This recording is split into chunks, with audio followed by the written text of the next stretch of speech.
Just 5 minutes into my 30th birthday party, my own sister grabbed my custom cake, smashed it onto the marble floor, and looked me dead in the eye, telling me to pick it up and eat it like the pathetic nobody I was. I did not scream or cry, I simply walked out. That night, my mother sent me a text saying I was no longer part of the family. I replied with one sentence telling her I was removing my name from everything tomorrow.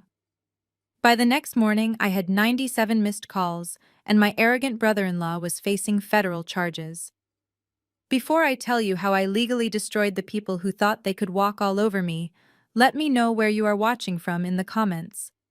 Hit the like button and subscribe if you have ever had to teach toxic family members a lesson they will never forget. The evening started as a hollow obligation. I had driven my modest sedan up the winding driveway of the massive Chicago suburban estate, where my older sister Sydney lived with her husband Spencer. To the outside world, Sydney and Spencer were the ultimate power couple. Spencer was the hotshot executive at a wealth management and logistics firm, and Sydney was his perfect trophy wife who spent her days organizing charity galas and redecorating rooms that did not need to be redecorated. They lived in a sprawling mansion with soaring ceilings, imported marble floors, and a perfectly manicured lawn.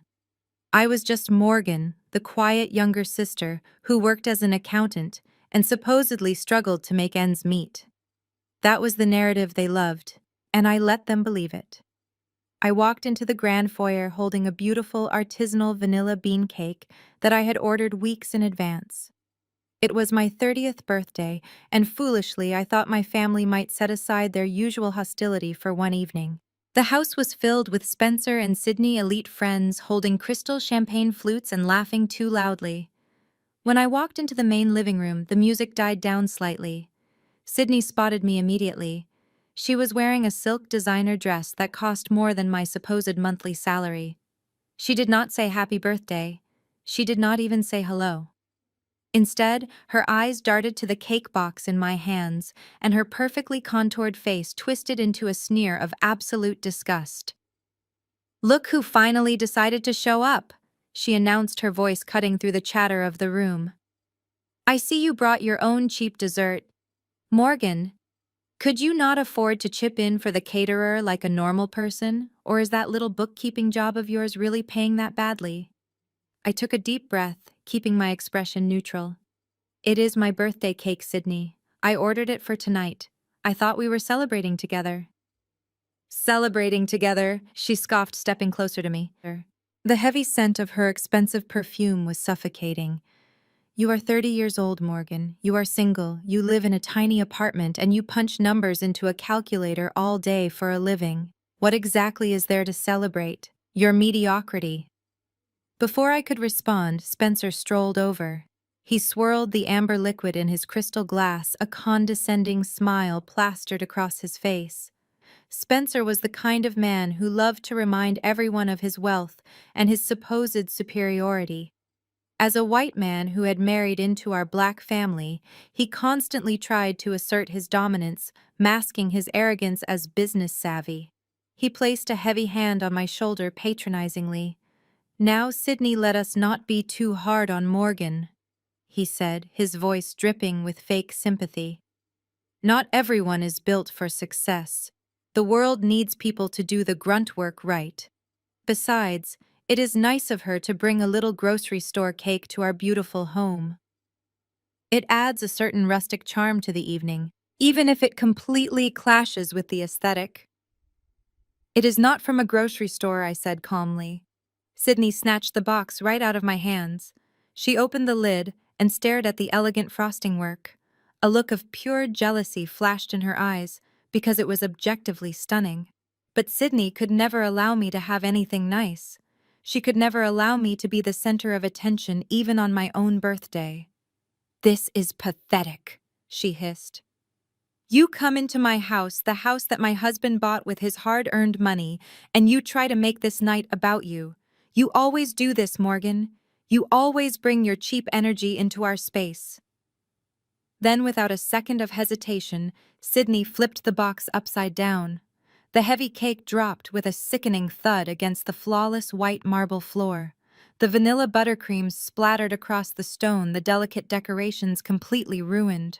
A collective gasp rippled through the room from the guests who were watching the spectacle. I stood frozen, staring at the ruined cake at my feet. The silence in the living room was deafening. I looked up at Sydney, expecting to see a flash of regret, or at least embarrassment for making a scene in front of her high society friends. Instead, she was smiling. It was a cold, calculated smile meant to break me. "Pick it up," she demanded, crossing her arms. I stared at her. "Excuse me." I said, "Pick it up and eat it, Morgan. You bought it, so do not let it go to waste. Get down on the floor and clean up the mess you made in my house. It is the least you can do since you contribute absolutely nothing to this family." Spencer chuckled, taking another sip of his drink. "You heard her, Morgan. Sydney runs a tight ship here. We cannot have frosting ruining the imported Italian marble. You know how much these floors cost, right? Oh wait, you are just an accountant. You probably do not see numbers this big in an entire year. The absolute disrespect, the sheer audacity of them standing there and humiliating me in front of dozens of strangers was the final push I needed. For years I had played the role of the quiet, struggling sister. I had endured their insults, their snide remarks, and their constant belittling. I had let them build their egos by stepping on my back. But looking at the smashed cake on the floor, something inside me clicked. The era of playing small was over. They had no idea who they were actually talking to.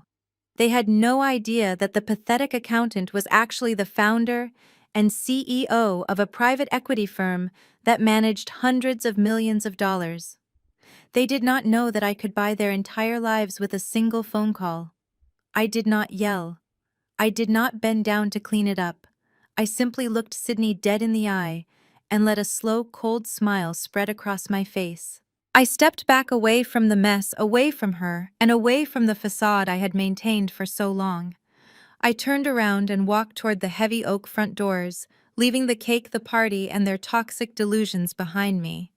The true celebration was just about to begin.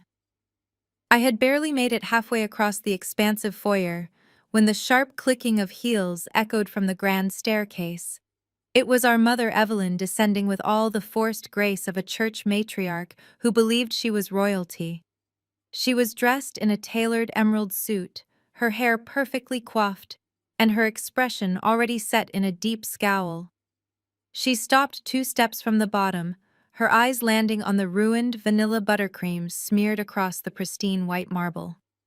For a normal mother, this would be a moment to ask what happened. A normal mother might see her eldest daughter standing over her youngest daughter with a cruel smirk and realize who was at fault. But Evelyn was not a normal mother. She had spent her entire life rewriting reality to fit a narrative where Sydney was a flawless angel, and I was the bitter disappointment who constantly needed to be managed. She gasped dramatically, pressing a hand to her chest. She did not ask Sydney why she had thrown a heavy cake onto her own floor. She did not ask Spencer why he was laughing. Her eyes locked onto me, and the familiar coldness I had known since childhood settled over her face. "Morgan, what is wrong with you?" She snapped, her voice echoing through the silent room. "Why must you always ruin the vibe the moment you step foot in this house? Cannot you go one evening without throwing a tantrum and trying to destroy your sister's beautiful home?" I stopped walking and slowly turned around to face her. The sheer absurdity of her accusation was staggering, but it was also entirely predictable. I watched as Sydney immediately dropped her arrogant smirk and shifted into her favorite role of the victim. Sydney let her shoulders slump and looked at our mother with wide, innocent eyes, claiming that I had dropped the cake on purpose because I was jealous of her new furniture. It was a lie so transparent a child could have seen through it, but Evelyn swallowed it whole. "Of course she is jealous," Evelyn said, glaring at me with absolute contempt. "She has always been jealous. You invite her into your gorgeous home out of the goodness of your heart, and this is how she repays you, by throwing her cheap little bakery items on the floor like a spoiled toddler." I stood there listening to the woman who gave birth to me completely invent a version of reality that justified her cruelty. This was her specialty. It was a psychological game she had played for decades. If Sydney failed a class, it was because I had distracted her. If Sydney wrecked a car, it was because I had stressed her out. And now Sydney had physically destroyed my birthday cake, but somehow, I was the one throwing a tantrum. Spencer walked over and placed a comforting arm around Sydney, pulling her close and kissing the top of her head. He looked at Evelyn and sighed, shaking his head as if he was the weary patriarch dealing with an unruly child. "We tried to be welcoming, Evelyn," he said smoothly. "We really did. We just wanted her to feel included for once, but you know how Morgan gets when she sees people doing better than her. She just cannot handle the fact that Sydney has built a real life while she is still figuring out how to balance a basic checkbook." Evelyn nodded vigorously, agreeing with the white son-in-law she worshipped like a deity.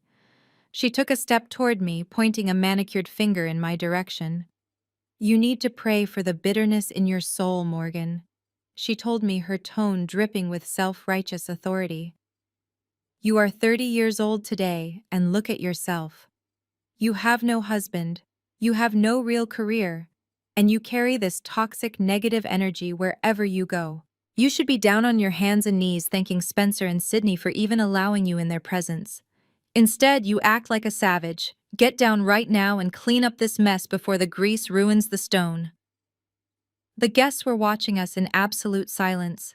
Some looked uncomfortable while others watched with morbid fascination.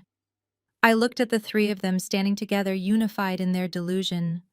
Sydney with her fake vulnerability, Spencer with his smug white savior complex, and my mother, the ultimate enabler who would gladly sacrifice my sanity to protect her golden child. For years I would have argued. I would have cried and tried to explain that Sydney snatched the box from my hands. I would have begged my mother to just look at the situation logically. But in that moment I felt nothing but an overwhelming sense of clarity. The heavy weight of seeking their approval simply evaporated from my shoulders. There was no magic combination of words that would ever make them see my worth. They did not want to see my worth because my supposed failure was the foundation upon which they built their own fragile egos. "I am not cleaning up anything," I said, my voice steady and dangerously quiet. Evelyn's face contorted with rage. Her eyes widened and she took another step forward. "Do not you dare use that tone with me in this house," she hissed. "You will respect your sister and you will respect her husband. If you walk out that door without cleaning up the mess you made, you are done. Do you hear me, Morgan? You are done. I will not have a daughter who acts like a jealous street rat in front of decent people." She expected me to freeze. She expected me to crumble under the threat of her abandonment because that was the weapon she had used to control me my entire life. But she did not realize that being abandoned by them was no longer a punishment. It was a liberation. I looked at Evelyn and let a soft, genuine smile touch my lips. It was the first real smile I had worn all evening. Then I turned my back on her. I heard her gasp in shock as I walked the rest of the way to the front door. Sydney yelled something nasty about my outfit, and Spencer told them to just let the trash take itself out. I pushed open the heavy oak doors and stepped out into the cool evening air. I walked down the grand driveway toward my modest sedan, the crunch of the gravel beneath my shoes sounding like applause. I got into my car, started the engine, and drove away from the mansion without looking in the rearview mirror even once. That night, I sat in the living room of my actual home, a sprawling luxury penthouse in the heart of downtown Chicago that my family knew nothing about. I poured myself a glass of aged bourbon and watched the city lights glittering below. My phone buzzed on the kitchen island. It was a text message from Evelyn.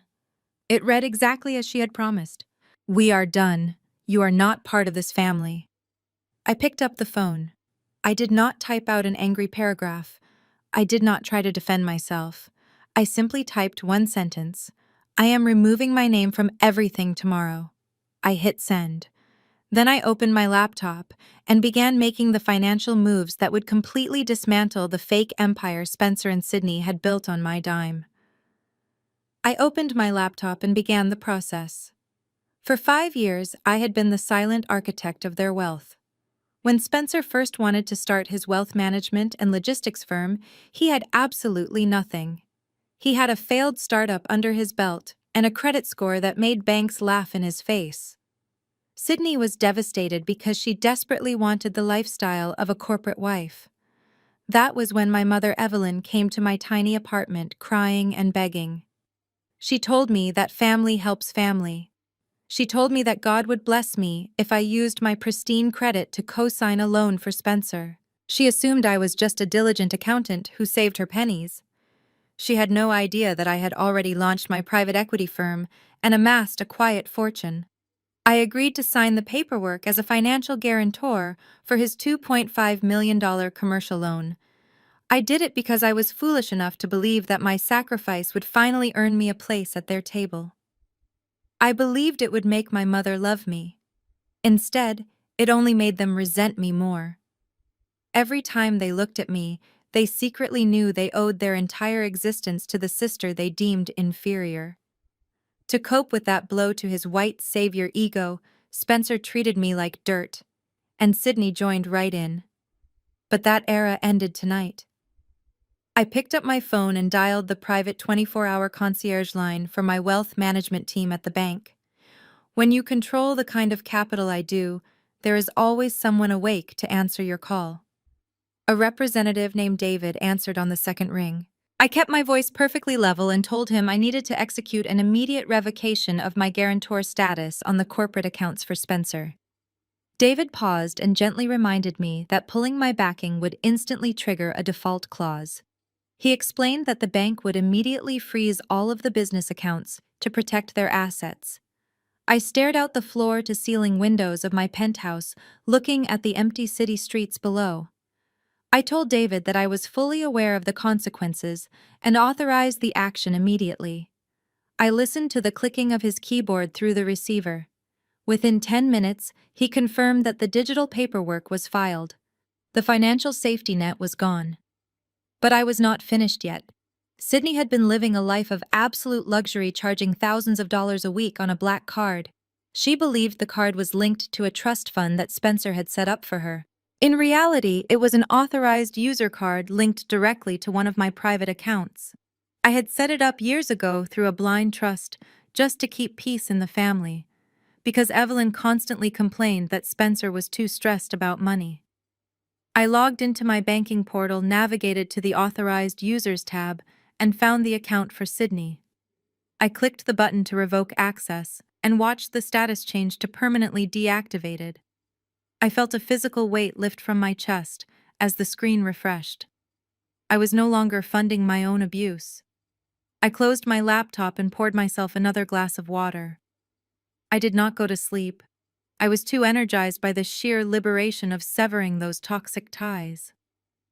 I sat on my velvet sofa and watched the dark sky slowly turn into a bruised purple, and then a brilliant morning gold. The sun rose over the Chicago skyline, casting a warm glow across my living room. For the first time in my life, I felt completely safe. I was not bracing for an insulting text message from my sister. I was not dreading a manipulative phone call from my mother. I was untouchable. I took a long hot shower and dressed in a comfortable cashmere lounge set. I made myself a cup of premium black coffee and sat at my kitchen island. I knew exactly what was coming. At exactly 8:15 in the morning, the absolute silence of my penthouse was broken. My phone, which was resting on the marble counter, began to vibrate. The screen illuminated, displaying the caller ID for Spencer. I took a slow sip of my coffee and watched it ring until it went to voicemail. Less than 30 seconds later, it rang again. And then again. I did not move to silence it. I just watched it dance across the stone counter. By 9 o'clock, the situation had escalated into pure digital chaos. My screen was a constant stream of notifications. When I finally picked it up to check the damage, I had exactly 97 missed calls. 42 of those calls were from Spencer, 30 were from Sydney, 25 were from Evelyn. The text messages were even more frantic. I scrolled through them, reading the panic in real time. The first message from Spencer arrived at 8 in the morning, demanding to know if I had touched the banking portal, because his corporate accounts were showing a locked status. By 8:30, his messages had shifted from annoyed to frantic. He was at a business breakfast, and his corporate card had been declined in front of clients. He demanded I call the bank and fix whatever clerical error I had caused. He still believed he was in control. He still thought this was just a mistake. The messages from Sydney started around 8:45. She was entirely focused on her own vanity. She typed in all capital letters screaming that she was at her favorite luxury boutique and her black card had been confiscated by the cashier. She accused me of hacking her accounts out of spite because of the cake incident. She threatened to call the police and have me arrested for financial fraud. Then came the messages from Evelyn. They were a masterclass in emotional manipulation. She started by commanding me to answer the phone and stop acting like a petulant child. When I did not respond, her tone shifted to guilt. She told me I was stressing my sister out and ruining a very important business day for Spencer. She demanded I come to the mansion immediately to apologize and fix the bank issue before she gathered the entire extended family and the church pastor to formally excommunicate me. They were all unraveling. The luxurious fortress they had built was crumbling around them, and they had not even realized yet that I was the one holding the sledgehammer. They still viewed me as the weak, pathetic accountant who could be bullied into submission. They thought they could summon me like a disobedient servant. I set my phone face down on the counter and finished my coffee. I decided to let them sweat for a few more hours before I delivered the next blow. I got dressed for the day, selecting a tailored charcoal gray suit that cost more than Spencer made in an entire month. I took the private elevator down to the underground garage, where my driver was already waiting with the door of my black town car open. As we navigated through the bustling morning traffic of downtown Chicago, I watched the city wake up through the tinted windows. I was not heading to a cramped cubicle in a mid-level accounting firm like my family believed. My driver pulled up to the entrance of a towering glass skyscraper located right in the heart of the prestigious financial district. I walked through the revolving doors and the security guards immediately straightened their posture, nodding respectfully as I passed by. I bypassed the crowded main lobby and stepped into the private executive elevator, swiping my secure access card to reach the top floor. When the polished metal doors slid open, I stepped into the expansive reception area of the private equity firm I had built entirely from the ground up. My firm managed a portfolio worth hundreds of millions of dollars, acquiring struggling logistics companies and turning them around for massive profit. The sleek minimalist office was a hive of quiet intensity, with brilliant analysts and aggressive portfolio managers analyzing global markets. As I walked down the long glass-walled corridor, my employees offered brief, respectful morning greetings. They knew me as a ruthless but incredibly fair chief executive officer who never let emotions cloud her professional judgment. If only my family could see the way real professionals treated me on a daily basis. I entered my private corner office, dropping my heavy leather briefcase onto the massive custom mahogany desk. Floor-to-ceiling windows offered a commanding, uninterrupted view of the entire city skyline. My assistant entered quietly, placing a perfectly brewed macchiato on a stone coaster next to my keyboard, along with a thick stack of morning financial briefings. I thanked him and sat back in my ergonomic leather chair, soaking in the absolute control I had over my environment. For years, Spencer had paraded around our family gatherings in his expensive tailored suits, acting like he was the sole provider of wealth and status. He soaked up my mother relentless praise while treating me like an annoying charity case who was lucky to breathe the same air as him. He never realized that the only reason he could afford those suits or the imported marble floors that Sydney loved so much was because I permitted it. My signature on that original guarantor document was the only thing standing between him and total financial bankruptcy. When I bought out my first major competitor at 26, I learned that true power does not need to loudly announce itself. True power sits in complete silence and waits for the perfect moment to strike. My phone began to vibrate against the polished wood of my desk, shattering the quiet elegance of my office. I glanced at the glowing screen. It was Spencer again. Call number 98. I decided he had suffered enough alone in the dark. I reached out and tapped the green button, answering the call and placing him on speakerphone so his frantic voice could echo in the large, empty room. "Morgan, what the hell is wrong with you?" Spencer barked instantly, his voice tight with an ugly mixture of sheer panic and deep rage. "I have been calling you all morning. Are you completely out of your mind? Do you have any idea what kind of mess you just caused at the bank?" I leaned back in my chair, picking up my warm coffee. I took a slow, deliberate sip, savoring the rich espresso before I even bothered to answer him. "Good morning, Spencer," I said, my voice perfectly level. "I trust you are having an eventful Tuesday so far." "Do not play games with me, you stupid little girl," he snarled, dropping any leftover pretense of being the charming white savior brother-in-law. I was at a crucial breakfast meeting with two major investors, and my corporate card was declined in front of everyone. The bank teller just told me the accounts are frozen because the primary guarantor requested a sudden withdrawal of backing. "I know you were upset about the stupid cake last night, but logging into the banking portal and messing with things you do not understand is a literal federal offense. You probably clicked the wrong button while you were throwing your little pity party in your cheap apartment." His arrogance was truly boundless and almost comical. Even when faced with the direct catastrophic consequences of my actions, he still assumed I was just a bumbling emotional woman who did not understand high finance. He truly believed he was the only capable adult in the room. "I did not click the wrong button, Spencer," I said, my voice dropping to a calm, chilling register that commanded the room. "I called my private wealth manager at midnight and explicitly instructed him to sever my financial backing from your failing logistics company. You are officially operating without a safety net as of this morning." There was a brief, heavy pause on the other end of the line. I could hear his ragged breathing as his brain frantically tried to process the reality of the situation. Then he let out a harsh, dismissive laugh. "You called your private wealth manager?" He mocked, his tone dripping with absolute venom.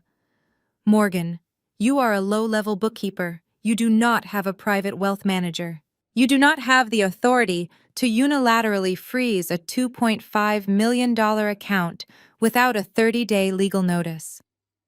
You do not have the power to do anything to me. I am the chief executive officer of a major company, and you are a nobody. I am going to have my legal team draft a massive lawsuit that will take your little apartment, your car, and every pathetic dime you have ever managed to save."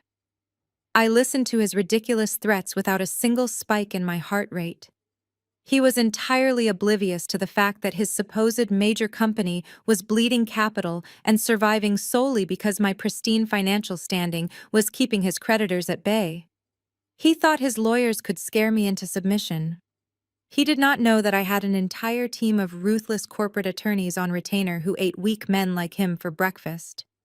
"You are welcome to try, Spencer," I replied smoothly, spinning a heavy silver pen between my fingers. "But before you call your imaginary legal team, I highly suggest you check your corporate email inbox. You should have received a formal declaration of withdrawal at exactly 8 in the morning. The bank has already initiated a full forensic audit of your business accounts due to the sudden lack of collateral." "Listen to me, you ungrateful witch!" he yelled, his voice cracking slightly, betraying the deep terror hiding right beneath his blind aggression. "Your mother is sick to her stomach over this nonsense. Sydney is crying her eyes out because her cards are declining everywhere she goes. We gave you everything. We let you into our beautiful home. If you do not call the bank right now and fix this mistake, I will personally make sure you never show your face in this city again. You will be completely dead to this family." I smiled, looking out at the sprawling city below me. "That is the entire point, Spencer," I said softly.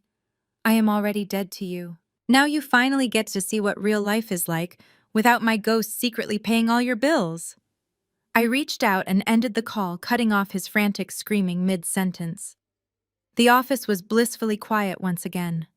I finished my coffee, opened my laptop, and pulled up the detailed investigative dossier my analysts had compiled on his highly fraudulent business practices. The financial freeze today was just the opening warning shot. The real destruction was yet to come. I sat back in my leather chair and watched the digital clock on my desk tick forward. The wheels of institutional finance turn with absolute ruthlessness when millions of dollars are suddenly left unsecured. My private line rang. It was David, my wealth manager from Chase Bank. He spoke in the hushed, professional tone of a man delivering highly confidential and highly entertaining information. David knew exactly who I was, and the sheer volume of capital I controlled meant he was more than happy to give me a front row seat to the chaos I had just unleashed.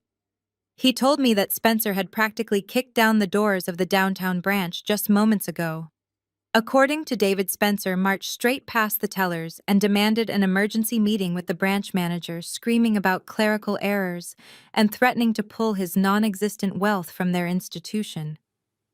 The branch manager, an older gentleman who had dealt with thousands of fake millionaires, calmly invited Spencer into his office and pulled up the loan file. For the first time in 5 years, Spencer was forced to look at the cold, hard numbers without my pristine financial shadow protecting him. The manager explained that the $2.5 million commercial loan had a strict continuous guarantor clause. Because my withdrawal was legally executed at midnight, the system automatically locked everything. David painted a pathetic picture. He said Spencer tried to use his typical aggressive negotiation tactics, puffing out his chest and demanding a temporary bridge loan to cover his operating costs for the week. The manager simply turned the computer monitor around and showed Spencer his actual credit score and his highly leveraged debt-to-income ratio.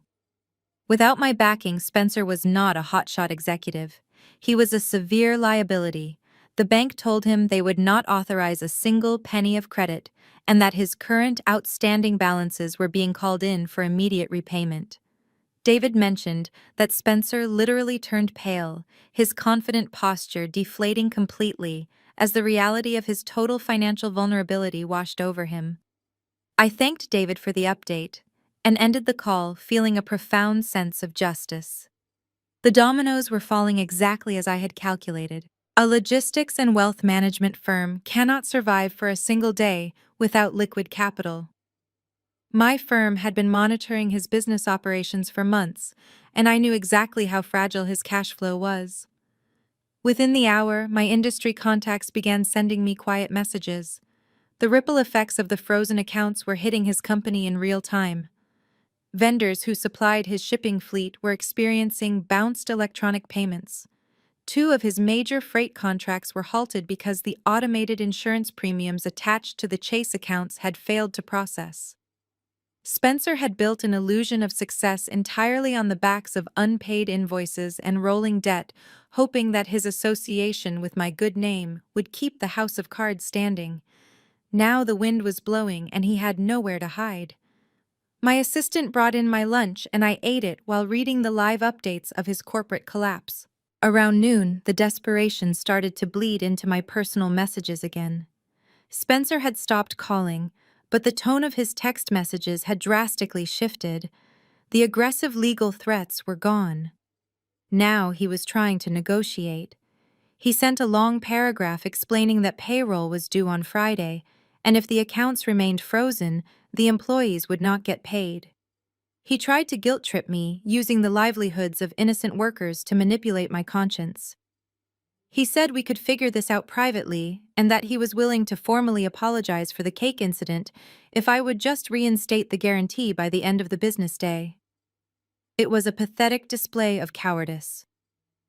When he thought he held all the power, he was more than happy to publicly humiliate me and mock my career.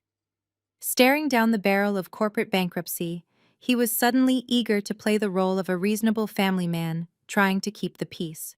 He wanted to trade a fake apology for $2.5 million of risk. I did not respond. I just let the silence stretch out, allowing his panic to marinate. He did not know that his attempt to use his employees against me was completely useless. My private equity firm had already prepared an acquisition strategy. I had no intention of letting the workers suffer for his incompetence. Once the bank officially pushed his firm into receivership, I planned to buy the viable assets for pennies on the dollar and restructure the company under new competent leadership. Spencer would be completely removed from the equation. He was not a businessman trying to save his staff. He was a parasite trying to save his own ego. The afternoon dragged on, and the silence from my end only amplified the terror on his.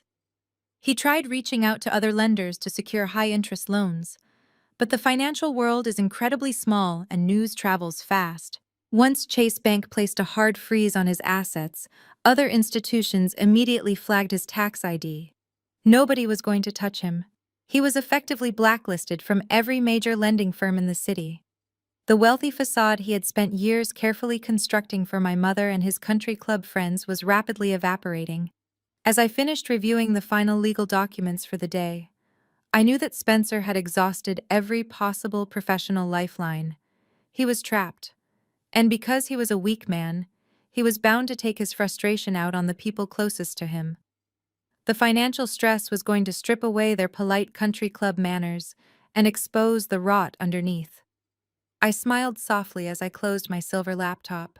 The real show was truly just beginning, and I could hardly wait anymore. I did not have to wait long for the next act of the circus to begin. I was sitting at my desk reviewing a preliminary prospectus for a new corporate acquisition when my personal cell phone began to vibrate violently against the polished mahogany surface.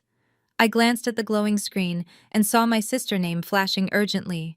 It was exactly 2 in the afternoon, which was typically the time Sydney spent aggressively shopping on the Magnificent Mile using the platinum black card she thought her wealthy husband provided for her.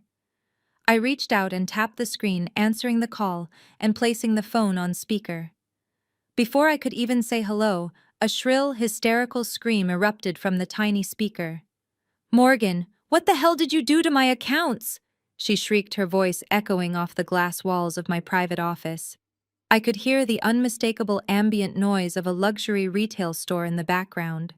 There was the soft classical music playing over the ceiling speakers and the hushed whispers of highly trained sales associates. Sydney was hyperventilating, gasping for air, as if she had just run a marathon. "I am standing at the checkout counter at the Chanel boutique," she sobbed, her voice cracking with absolute humiliation. "I just tried to buy the limited edition quilted lambskin bag, and my black card was declined." The machine literally beeped loudly, and the screen said the account was permanently closed. The cashier looked at me like I was some kind of street beggar trying to steal from them. Do you have any idea how embarrassing this is for me? My friends are standing right here watching me get humiliated by a retail worker who makes minimum wage. I leaned back in my ergonomic chair, resting my hands quietly on my lap. "That sounds like a terribly inconvenient experience, Sydney," I replied, my voice completely devoid of any sympathy or warmth. "Perhaps you should ask your incredibly wealthy and successful husband to transfer some emergency funds into your checking account so you can pay with your own debit card like a normal person." My calm tone only seemed to ignite her rage further. "You evil little witch!" she screamed, completely abandoning her carefully crafted high society persona in the middle of a public store. "I know you did this. I know you hacked into the banking portal because you are bitter and jealous about last night. You are so pathetic, Morgan. It was just a joke. I dropped your stupid cheap cake on the floor as a simple joke to lighten the mood, and you are throwing a massive childish tantrum just like you always do. You ruin everything for everyone. You are actually committing a federal felony right now out of sheer spite. You used your boring little accounting skills to hack into Spencer Private Family Trust Fund and lock me out of my own money. You are completely sick in the head and you need serious psychiatric help." Her ability to gaslight me was truly impressive and deeply disturbing. Even while standing at the center of a massive public humiliation, she still tried to rewrite reality to make me the ultimate villain of her story. She truly believed that my career consisted of resetting passwords and balancing basic spreadsheets in a cubicle. She thought her husband was a financial titan who conquered the corporate world, and I was just a petty cybercriminal trying to ruin her Tuesday afternoon shopping spree. I let her rant and scream for another full minute, listening closely as the boutique manager politely asked her to lower her voice so she would not disturb the other wealthy patrons in the store. I could hear the sheer panic in Sydney's voice as she tried to shoo the manager away, demanding that they run the heavy metal card one more time because there was an obvious mistake. When she finally ran out of breath and stopped yelling, I leaned forward and spoke directly into the microphone. Sydney. I did not hack into anything, I said, my voice dropping to a low, chilling whisper that cut straight through her hysteria. I simply logged into my own private banking portal and removed you as an authorized user. There was a sudden heavy silence on the other end of the line. The only sound was the soft classical music playing in the background of the boutique and the nervous shuffling of feet. "What are you talking about?" she finally whispered, her voice trembling with a mixture of profound confusion and deep terror. "That is Spencer money. That card is linked to the exclusive trust fund he set up for me when we got married. He gave me that card." I let out a soft, humorless laugh that echoed in my large office. "Spencer does not have a trust fund, Sydney. Spencer barely has a positive net worth. That black card you have been using to buy your designer bags and your expensive lunches for the last 5 years is linked directly to a blind trust that I created and funded with my own money. I am the sole owner of that account. I am the one who pays the massive statement balance in full every single month. I allowed you to use my wealth because our mother came to me crying and begged me to keep peace in the family, since your husband was secretly drowning in corporate debt. But after watching you destroy my birthday cake on the floor of a house that you technically do not even own, I decided my hidden charity work was officially over."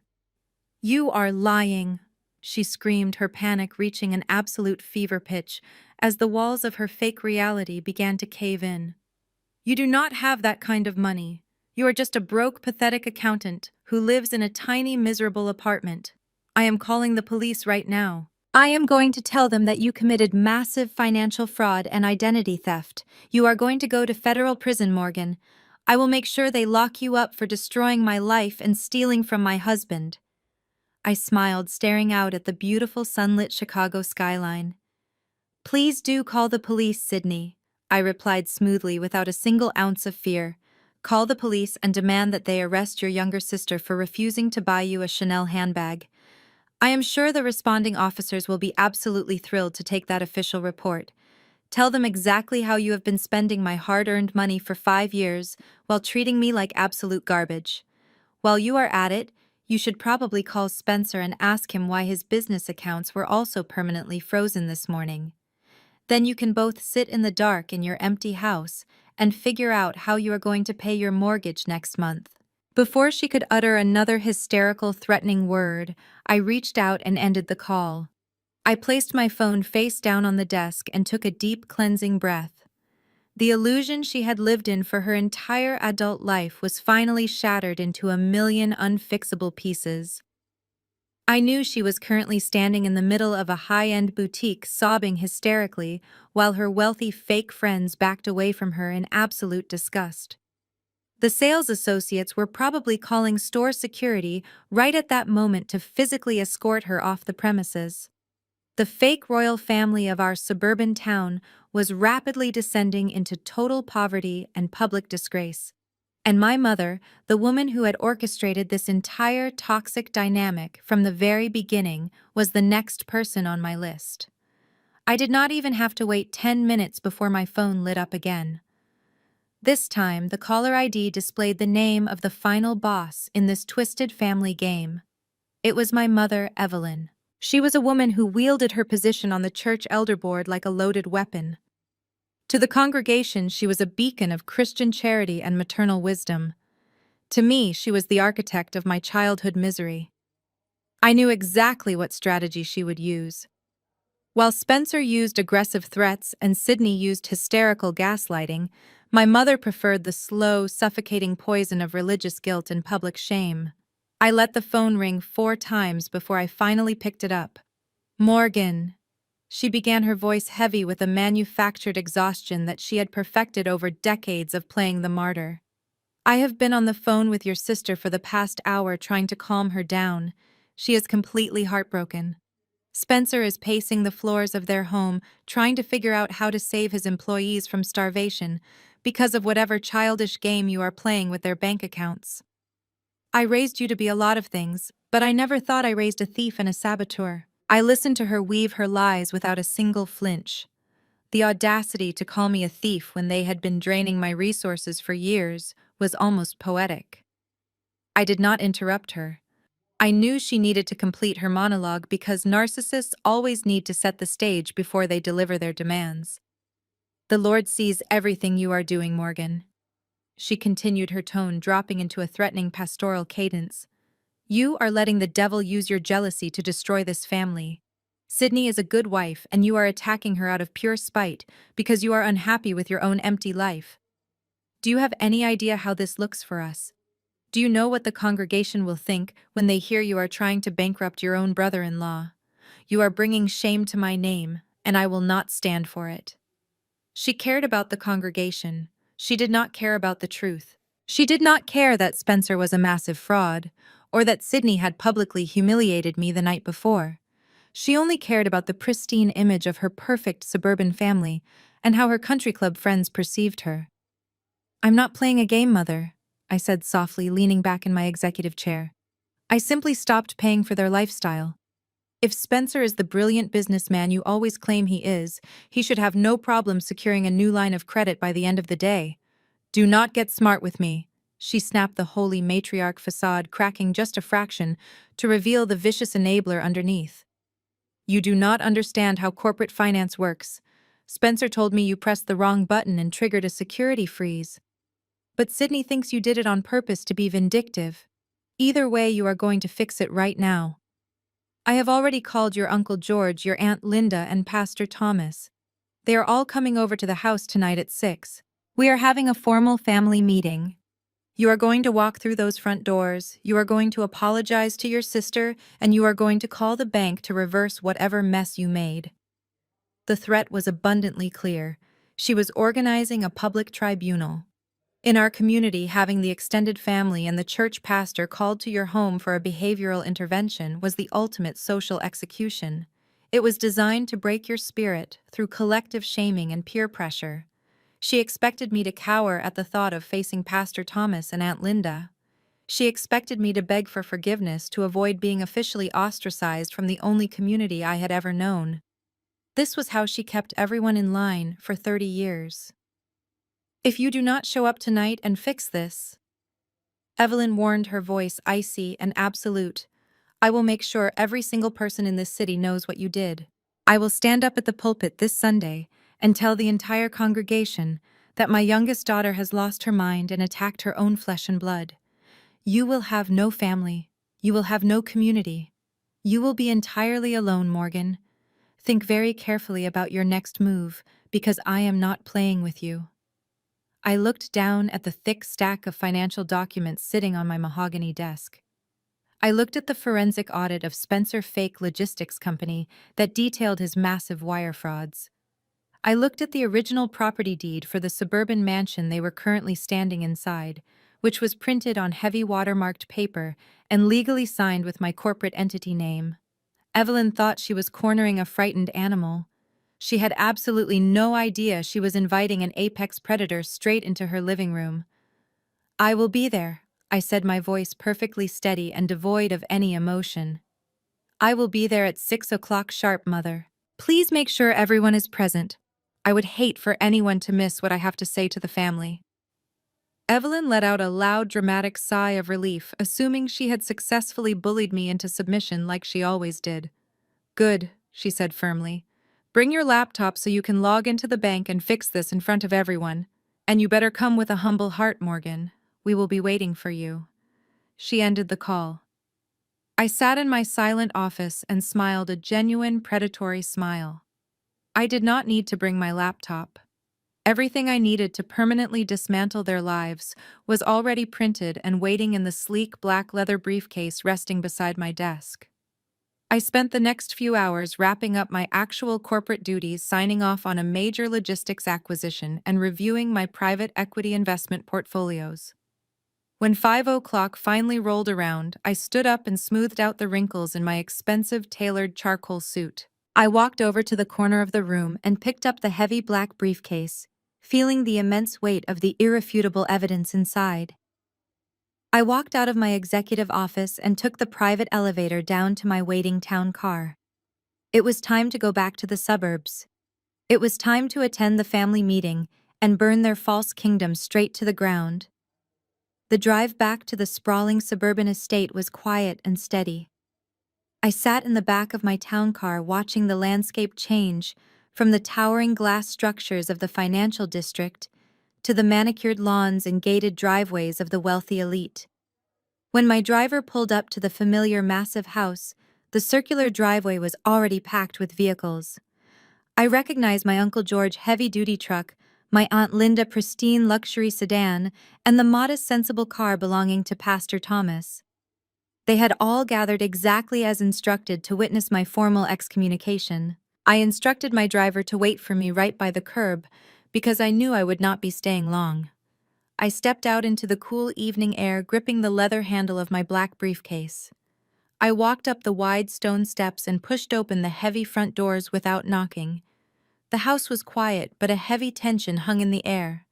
I made my way down the hallway toward the formal living room. Before I even crossed the threshold, I could hear the trembling, theatrical voice of my mother echoing off the high ceilings. She was already deep into her performance. I stood quietly in the shadow of the hallway just out of sight to listen to the narrative she was spinning. Evelyn was sitting in the center of the plush velvet sofa, dabbing at her dry eyes with a lace handkerchief. Pastor Thomas sat in a high-backed armchair, leaning forward with a look of deep pastoral concern.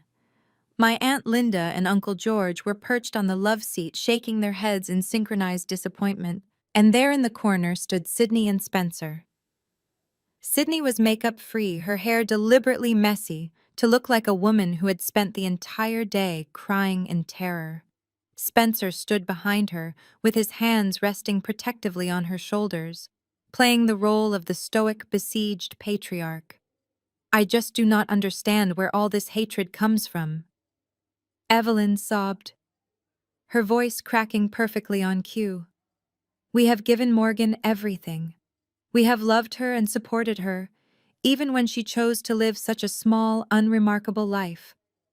But she has always carried this dark, heavy jealousy in her heart. She cannot stand to see her sister happy. She cannot stand to see a successful, driven man like Spencer providing such a beautiful life for Sydney. Pastor Thomas nodded slowly, resting his hands on his open Bible.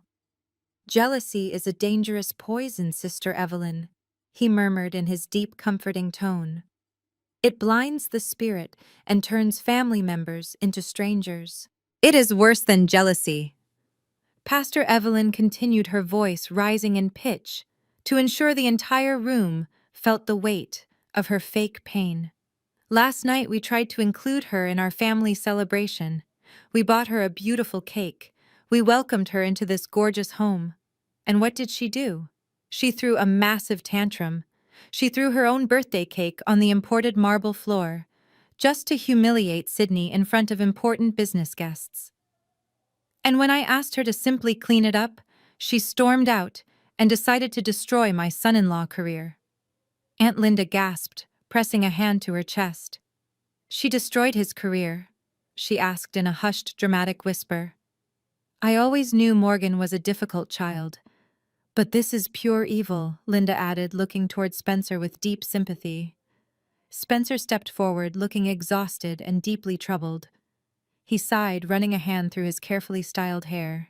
I really did not want to bring the family into this. He lied smoothly, his voice dripping with fake reluctance. But yes, Linda. Morgan used her accounting background to illegally access my corporate banking portal. She triggered a massive security freeze on all my business accounts today. She froze my payroll. She is actively trying to starve my employees and bankrupt my company just because she is angry that I defended my wife last night. I could have her arrested for cybercrimes today, but I held off because I respect Evelyn too much to send her daughter to federal prison. The sheer audacity of his lies was breathtaking. He was painting himself as a merciful white savior who was sparing a bitter, jealous black woman from the legal consequences of her own petty crimes. He was using his race and his supposed corporate status to command absolute sympathy from my family, and they were eating out of the palm of his hand. They had always treated him like a trophy because he brought proximity to white wealth into our family dynamic. They worshipped the ground he walked on simply because he wore expensive suits and used corporate buzzwords. Uncle George slammed his fist down on his knee, his face turning red with anger. "That girl has lost her mind," he growled. "You cannot let her get away with this, Spencer. Family or not, she needs to face the consequences of messing with another man's livelihood. She has always been a bitter little thing, but trying to ruin a good man's business is crossing the line." Sydney let out a loud theatrical sob, burying her face in her hands. "She even canceled my credit cards, Uncle George," she cried, her voice muffled. "I was at the store today, trying to buy a simple gift for a charity event, and my card was declined in front of everyone. She is trying to financially ruin us so we lose this house. She wants us to be homeless just because she is miserable and lonely and cannot find a man of her own." Evelyn reached out and grabbed the pastor hand. "You have to talk to her, Pastor Thomas," she pleaded, looking up at him with tear-filled eyes. "You have to make her see the evil she is committing. She needs to drop this vendetta, call the bank to restore the accounts, and beg for Spencer forgiveness before he loses everything he has worked so hard to build. Our family reputation is on the line, and Morgan is trying to drag us all down into the mud." I had heard enough. The stage was perfectly set. The audience was fully invested in the tragedy of the wealthy, benevolent couple and the evil, jealous sister. I stepped out of the shadows and walked directly into the center of the living room, my black briefcase heavy in my hand. The moment they saw me, the room fell dead silent. Evelyn dropped her handkerchief. Sydney stopped fake crying instantly. Spencer stood a little straighter, his eyes darting nervously to the briefcase I was holding. Pastor Thomas offered me a tight, strained smile, clearly preparing to deliver a heavy sermon on repentance. I did not look at the pastor or my aunt and uncle. I looked directly at my mother, who was staring at me with a mixture of smug satisfaction and absolute authority. She thought she had won. She thought the presence of the church and the extended family would force me to fold, just like it always did when I was a child. She assumed the collective weight of their disappointment would crush my spirit. "Good evening, everyone," I said, my voice calm and echoing slightly in the large, silent room. "I hear we are discussing my jealousy and Spencer's massive corporate success. I brought some documents that might help clarify exactly how successful he really is." I walked over to the large glass coffee table in the center of the room and placed the black briefcase down with a heavy, solid thud. The sound made Spencer physically flinch. The tribunal was officially in session, and I was the one holding the gavel. The heavy thud of the briefcase on the glass coffee table seemed to paralyze the room for a brief moment. Evelyn was the first to recover her composure. She straightened her posture and gestured toward a solitary wooden chair positioned directly across from the velvet sofa. She told me to sit down and stop being so dramatic. She said I was acting like a foolish child trying to command a room filled with adults. I did not sit. I remained standing tall and perfectly still, keeping my hands resting lightly on the leather handle of my briefcase. Sydney let out an exasperated sigh and rolled her eyes. She uncrossed her arms and marched over to the coffee table, standing just inches away from me. She was holding a crisp piece of paper in her manicured hand. She looked me up and down with a sneer of absolute disgust, as if I was a stray animal that had wandered into her pristine home. She said they were all tired of my little temper tantrum, and that they did not have time to play these childish games anymore. She raised her hand and violently threw the piece of paper right at my chest. It fluttered through the air and landed gently on top of my black briefcase. It was a personal check written out to me in the amount of $10,000.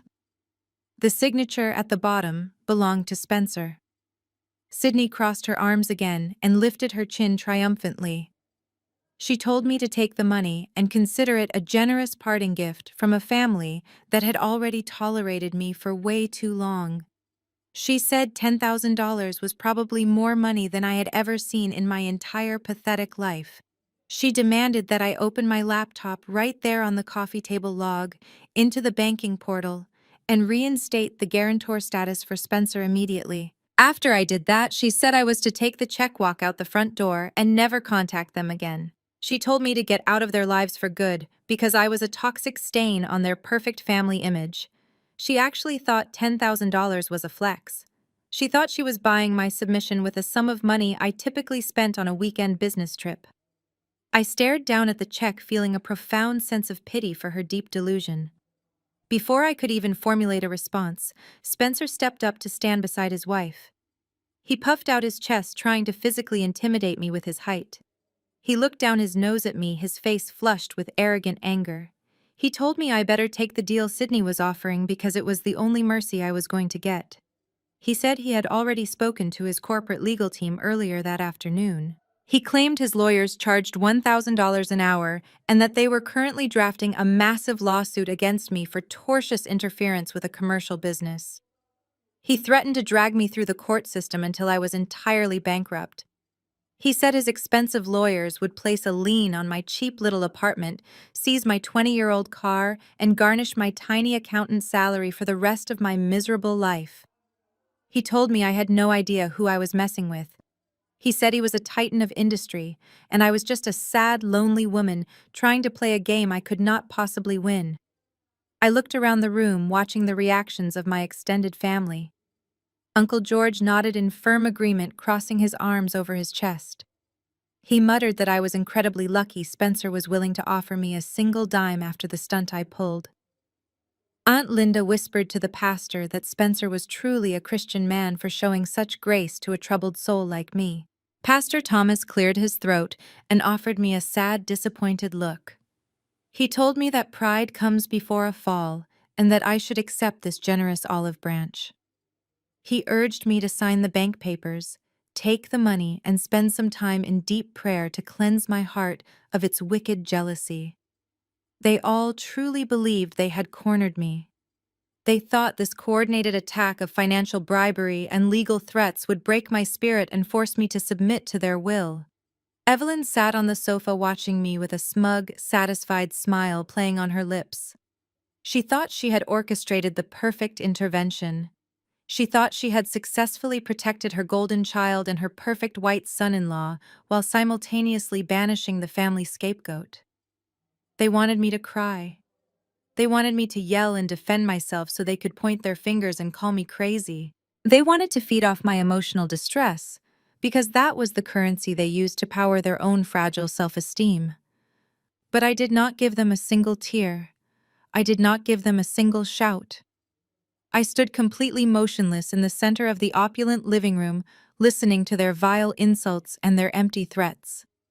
I looked at the $10,000 check resting on my briefcase and felt absolutely nothing but cold, sharp clarity. The air in the room grew heavy as my continued silence stretched on. Sydney shifted uncomfortably on her feet. Spencer uncrossed his arms and clenched his jaw, clearly unnerved by the fact that I was not cowering in fear. Evelyn's smile began to falter just a fraction. They had fired all their best weapons. They had used guilt-shame bribery and intimidation, and none of it had left a single scratch on me. I was simply letting them talk, allowing them to dig their own graves with every arrogant word they spoke. I knew that the more they talked, the sweeter my revenge would taste when I finally opened my briefcase. Spencer noticed my lack of reaction, and his face grew even redder. He leaned forward, invading my personal space, trying to force me to look away. He said I was making the biggest mistake of my life by standing there in silence. He told me that when his legal team was finished with me, I would not even be able to get a job at a fast food restaurant because my background check would be flagged for financial crimes. He boasted about his powerful connections in the city, claiming he played golf with the district attorney and could easily have me locked in a holding cell by tomorrow morning if I did not comply immediately. He told me I was nothing but a minor inconvenience to a man of his stature, and that I should be grateful he was even taking the time to speak to me directly. Sydney chimed in again, her voice dripping with venom. She said I was always a stubborn loser who never knew when to give up. She pointed at the front door and told me that once I signed the papers and took the check, I was officially dead to her. She said she never wanted to see my face at another family holiday or birthday party ever again. She told me I was a disease that they were finally curing. I absorbed every single word. I locked away every insult and every threat in my mind, ensuring that I would feel absolutely no guilt for what I was about to do to them. The check on my briefcase sat there like a physical manifestation of their ignorance. They had no idea they were throwing a $10,000 bribe at a woman who could buy their entire neighborhood with liquid cash. They had no idea that the titan of industry standing before me was actually a desperate criminal teetering on the edge of federal indictment. The grand performance they had put on for the pastor and the extended family was reaching its climax, and they had delivered their lines perfectly. Now, it was almost my turn to speak. I looked at the piece of paper sitting on my briefcase and let the silence stretch. My refusal to react was driving them insane. Narcissists cannot handle a void. When they throw a punch, they desperately need you to bleed so they can feel powerful. Because I was giving them absolutely nothing, Evelyn decided she needed to escalate the attack. She stood up from the velvet sofa, her face twisting into a mask of pure maternal disappointment. She walked slowly toward me, shaking her head. "You have always been like this, Morgan," she said, her voice thick with fake sorrow. "Ever since you were a little girl, you had this dark cloud hanging over you. Do you remember when you were 10 and Sydney won the state spelling bee? You locked yourself in your room and refused to come out to celebrate her. You ruined her special day just like you are trying to ruin her life now. You have this sickness in your brain that makes you rewrite history. You convince yourself that you are a victim when in reality you are the abuser. We have done nothing but love you and you repay us with pure malice." She was lying, of course. When I was 10, I had locked myself in my room because Evelyn had told me that my straight A report card was nothing compared to Sydney winning a spelling bee, and that I should stop trying to steal my sister's spotlight. But this was how gaslighting worked. She took my pain, twisted the context, and served it back to me as proof of my own insanity. Evelyn took another step toward me, her eyes narrowing into cold slits. "You have always been ungrateful," she spat. "I remember when you were in high school and you told me you wanted to start your own business one day. I told you to be realistic. I told you that you did not have the personality or the intelligence to be a leader. I told you to get a safe, boring degree in accounting so you would not end up homeless. I saved you from your own stupidity, Morgan. And this is my reward. You used the mediocre skills I pushed you to get to try and destroy the only truly successful person in this family. You are a parasite." Sydney stepped closer, her arms crossed tightly. "She is a sociopath, Mom," Sydney sneered. "Look at her. She is standing there like a robot. She does not even care that she is destroying a family. She does not care about anyone but herself. You know what your problem is, Morgan. You have spent your entire life being average. You have an average face, an average job, and an average apartment. You look at my life, and you see everything you will never have. I have a handsome, successful husband who worships the ground I walk on. I have a beautiful home. You have nothing. So instead of working hard to build your own life, you decided to try and tear mine down. You are a sad, bitter spinster, and everyone in this room knows it." Sydney laughed a harsh, grating sound. "A parasite," she agreed. "That is exactly what you are. You suck the joy out of every room you enter. You could not even let me enjoy my newly renovated kitchen without bringing your cheap grocery store cake to remind us all of how poor and pathetic you are. You wanted Spencer to thank you for bringing a $30 cake to a house that costs over $1 million. It is actually hilarious when you think about it." Spencer moved to stand right behind Sydney, placing a protective hand on her waist. He looked at me with an expression of deep disgust. "It is pathetic, really," he said, his voice dripping with arrogance. "I came into this family and I tried to lift you all up. I tried to show you what real success looks like. I gave you access to my world, Morgan. I let you see how the other half lives, and this is how you treat me. You try to use some cheap accounting trick to freeze my business accounts, because you are threatened by a man who actually knows how to provide. You are just another angry, bitter woman who hates seeing a strong man succeed." You should be down on your knees thanking me for tolerating your presence all these years. Instead, you pull a stunt that proves exactly why you will always be at the bottom of the food chain. The sheer level of delusion was staggering. He truly believed he was the architect of the wealth that I had personally funded. He was wearing a suit bought with my money, standing in a house owned by my company, and calling me a bottom feeder. Spencer smirked, looking down at his expensive watch. I have a conference call with my actual lawyers in 15 minutes, he said dismissively. I suggest you sign the papers and get out of my house before I decide to keep the $10,000 and just sue you into the Stone Age anyway. You are wasting my valuable time. Uncle George chimed in from the love seat. You need to humble yourself, girl, he barked. You are acting like you own the world just because you learned how to mess with a computer. You are disrespecting your mother, and you are disrespecting your brother-in-law. A real woman supports her family. She does not try to tear down the man who is putting food on the table. Aunt Linda nodded vigorously. It is a spiritual sickness, she whispered loudly to the pastor. She has a demon of envy inside her. She cannot stand the light that shines from Sydney and Spencer. Pastor Thomas stood up, holding his heavy Bible. Morgan, he began, his voice echoing with religious authority. The scripture tells us to honor our father and our mother. It tells us that pride goes before destruction, and a haughty spirit before a fall. You are standing on the edge of a precipice. The devil has poisoned your heart with jealousy. If you do not take that check, sign those papers, and beg this family for forgiveness, you will be casting yourself into outer darkness. The church will not support a woman who actively plots the ruin of her own flesh and blood. You will be entirely alone in this world. They all stared at me, waiting for the breakdown. They were waiting for me to fall to my knees and cry. They wanted me to frantically apologize, to explain myself, to beg them to see my side of the story. If I argued, they would call me crazy. If I cried, they would call me weak. The only way to win their twisted game was to refuse to play it. I listened to the echoes of their toxic words fade into the high ceilings of the mansion. The audience of extended family members sat in absolute judgment, fully believing the narrative that had been fed to them.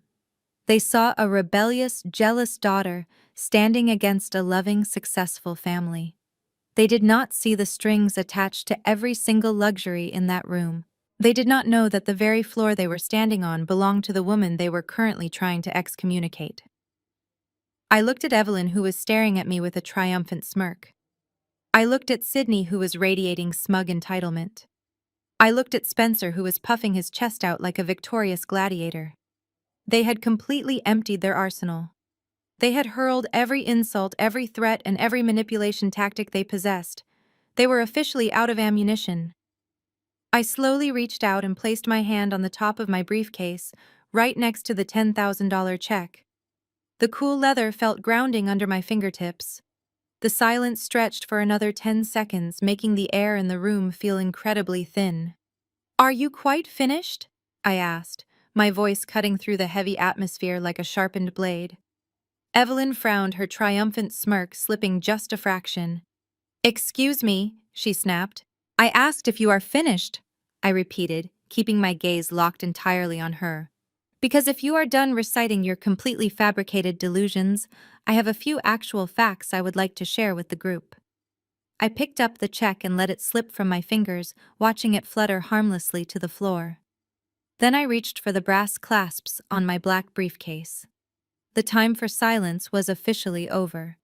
I placed my hands on the brass clasps of my briefcase.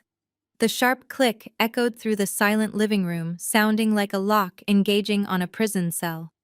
Everyone was watching me. They expected me to pull out a pen and sign the guarantor papers. They expected me to surrender. I slowly opened the leather lid and let it fall back, exposing the thick stacks of financial documents and legal filings inside. Before I could pull the first document from the stack, the heavy oak front doors of the mansion creaked open. Evelyn gasped, looking past my shoulder. The entire room shifted their attention to the grand foyer as the sound of deliberate heavy footsteps echoed against the marble floors. I did not need to turn around because I already knew exactly who had arrived. I had timed their entrance perfectly to coincide with the absolute peak of my family arrogant delusions. Two men walked into the formal living room. The first was an older gentleman dressed in a perfectly tailored dark navy suit. He carried an aura of absolute ruthlessness. This was Mr. Sterling, my personal corporate attorney. He was a senior partner at one of the most feared law firms in the country, a man who specialized in hostile takeovers and corporate dismantling. He walked with a quiet confidence, holding a sleek leather folder under his arm. Right behind him was a younger man. He was tall, broad-shouldered, and wore a simple, unbranded gray suit. He did not carry a briefcase. He did not carry any documents. He simply walked into the room with his hands resting casually at his sides, sweeping his cold, observant eyes over every single person present. His gaze lingered specifically on Spencer. This was the unidentified federal agent I had brought along as my special guest. The atmosphere in the room instantly plummeted. The smug entitlement that had filled the air just moments ago evaporated completely, leaving behind a suffocating tension. Aunt Linda gripped Uncle George's arm, looking terrified by the sudden intrusion. Pastor Thomas closed his Bible and sat up straight, his pastoral authority suddenly feeling very small in the presence of these imposing strangers. Evelyn stood up from the velvet sofa, her face flushed with fresh anger. "Who are these people?" she demanded, her voice shrill and trembling slightly. "Morgan, what is the meaning of this? You cannot just invite strangers into your sister's beautiful home without permission. This is a private family meeting. I want them out of my house right now before I call security." I left my briefcase open on the glass coffee table and turned to face my mother. "They are not strangers, Mother," I said, my voice steady and unbothered. "They are here at my specific request to help facilitate the resolution you all so desperately wanted." Spencer stepped forward, trying to puff out his chest and regain control of his living room. He looked at Mr. Sterling and let out a loud mocking laugh, trying to mask the deep uncertainty flashing in his eyes. He pointed a trembling finger at my attorney. "Let me guess," Spencer said, his voice dripping with condescension. "This is the cheap strip mall lawyer you hired to try and scare me. I told you, I have a team of corporate attorneys who charge $1,000 an hour, Morgan. You bringing some discount public defender into my house is not going to save you from the lawsuit I am preparing. In fact, it just proves how deeply out of your depth you really are." Mr. Sterling did not flinch. He did not even look offended. He simply adjusted his glasses and looked at Spencer the way a scientist looks at an insect under a microscope. He did not say a word. He was paid handsomely to let me do the talking until the legal executions officially began. I smiled, looking directly at my arrogant brother-in-law. "Spencer, I would like to introduce you to my personal legal counsel," I said, gesturing gracefully toward the older man. "He does not charge $1,000 an hour. He charges that amount every 10 minutes. And his firm does not handle petty family squabbles.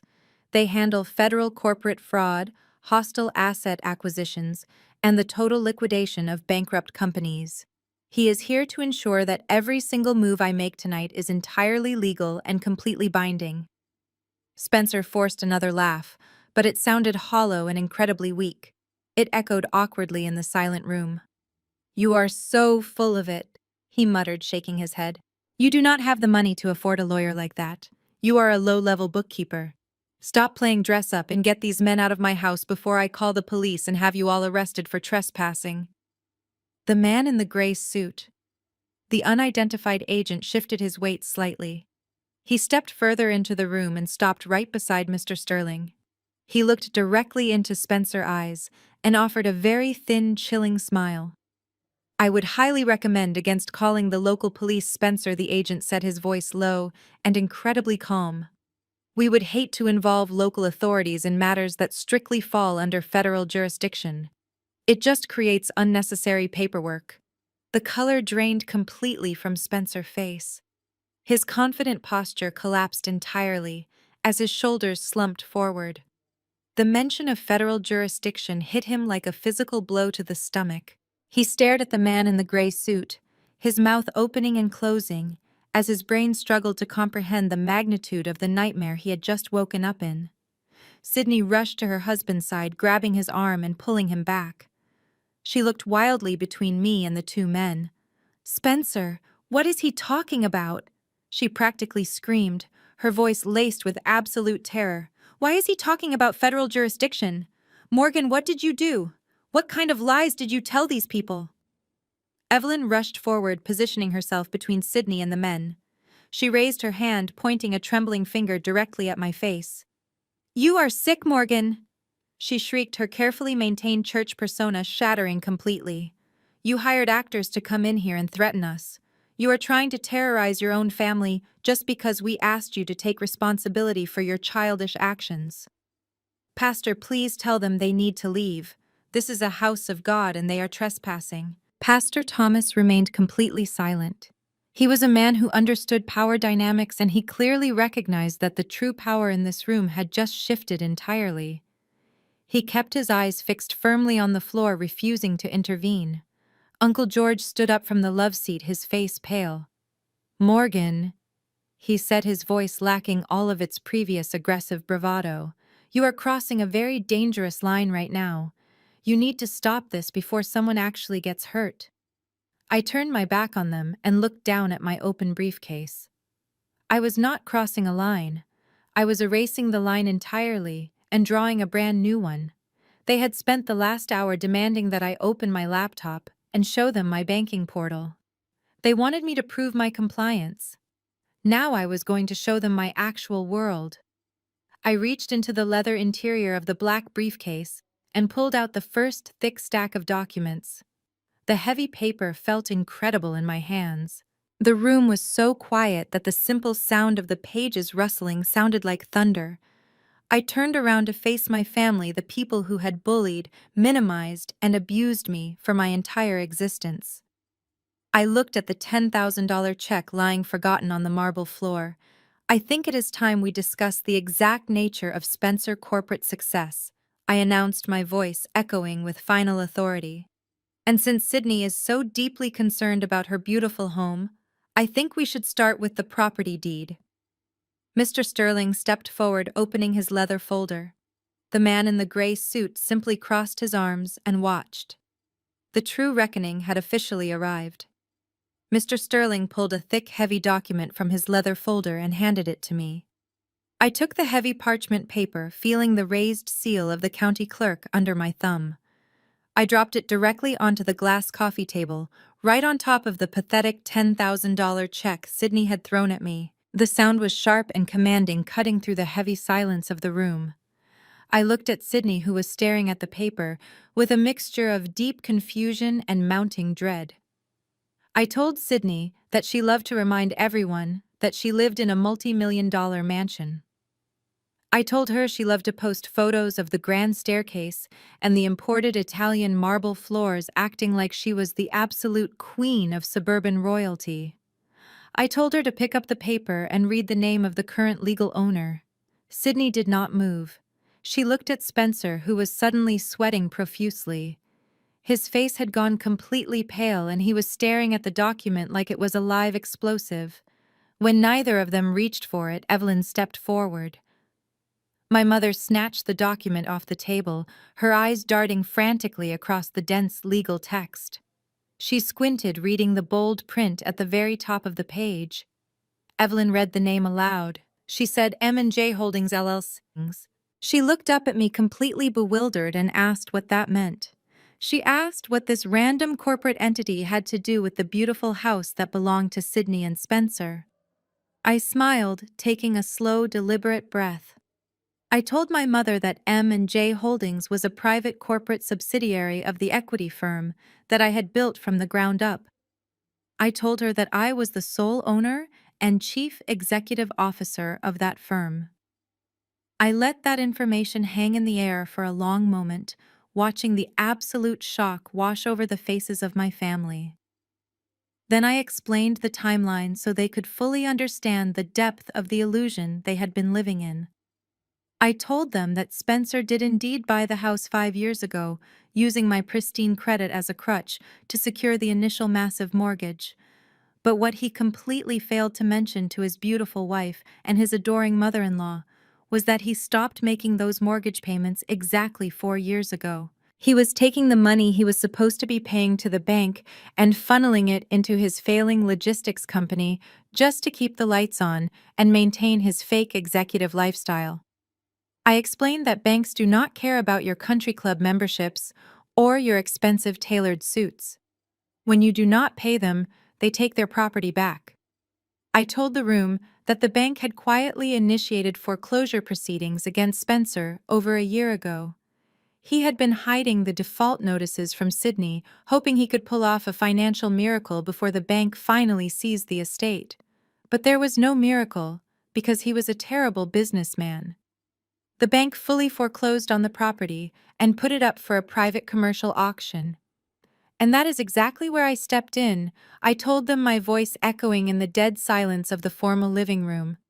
I told them my private equity firm purchased the foreclosed deed in cash.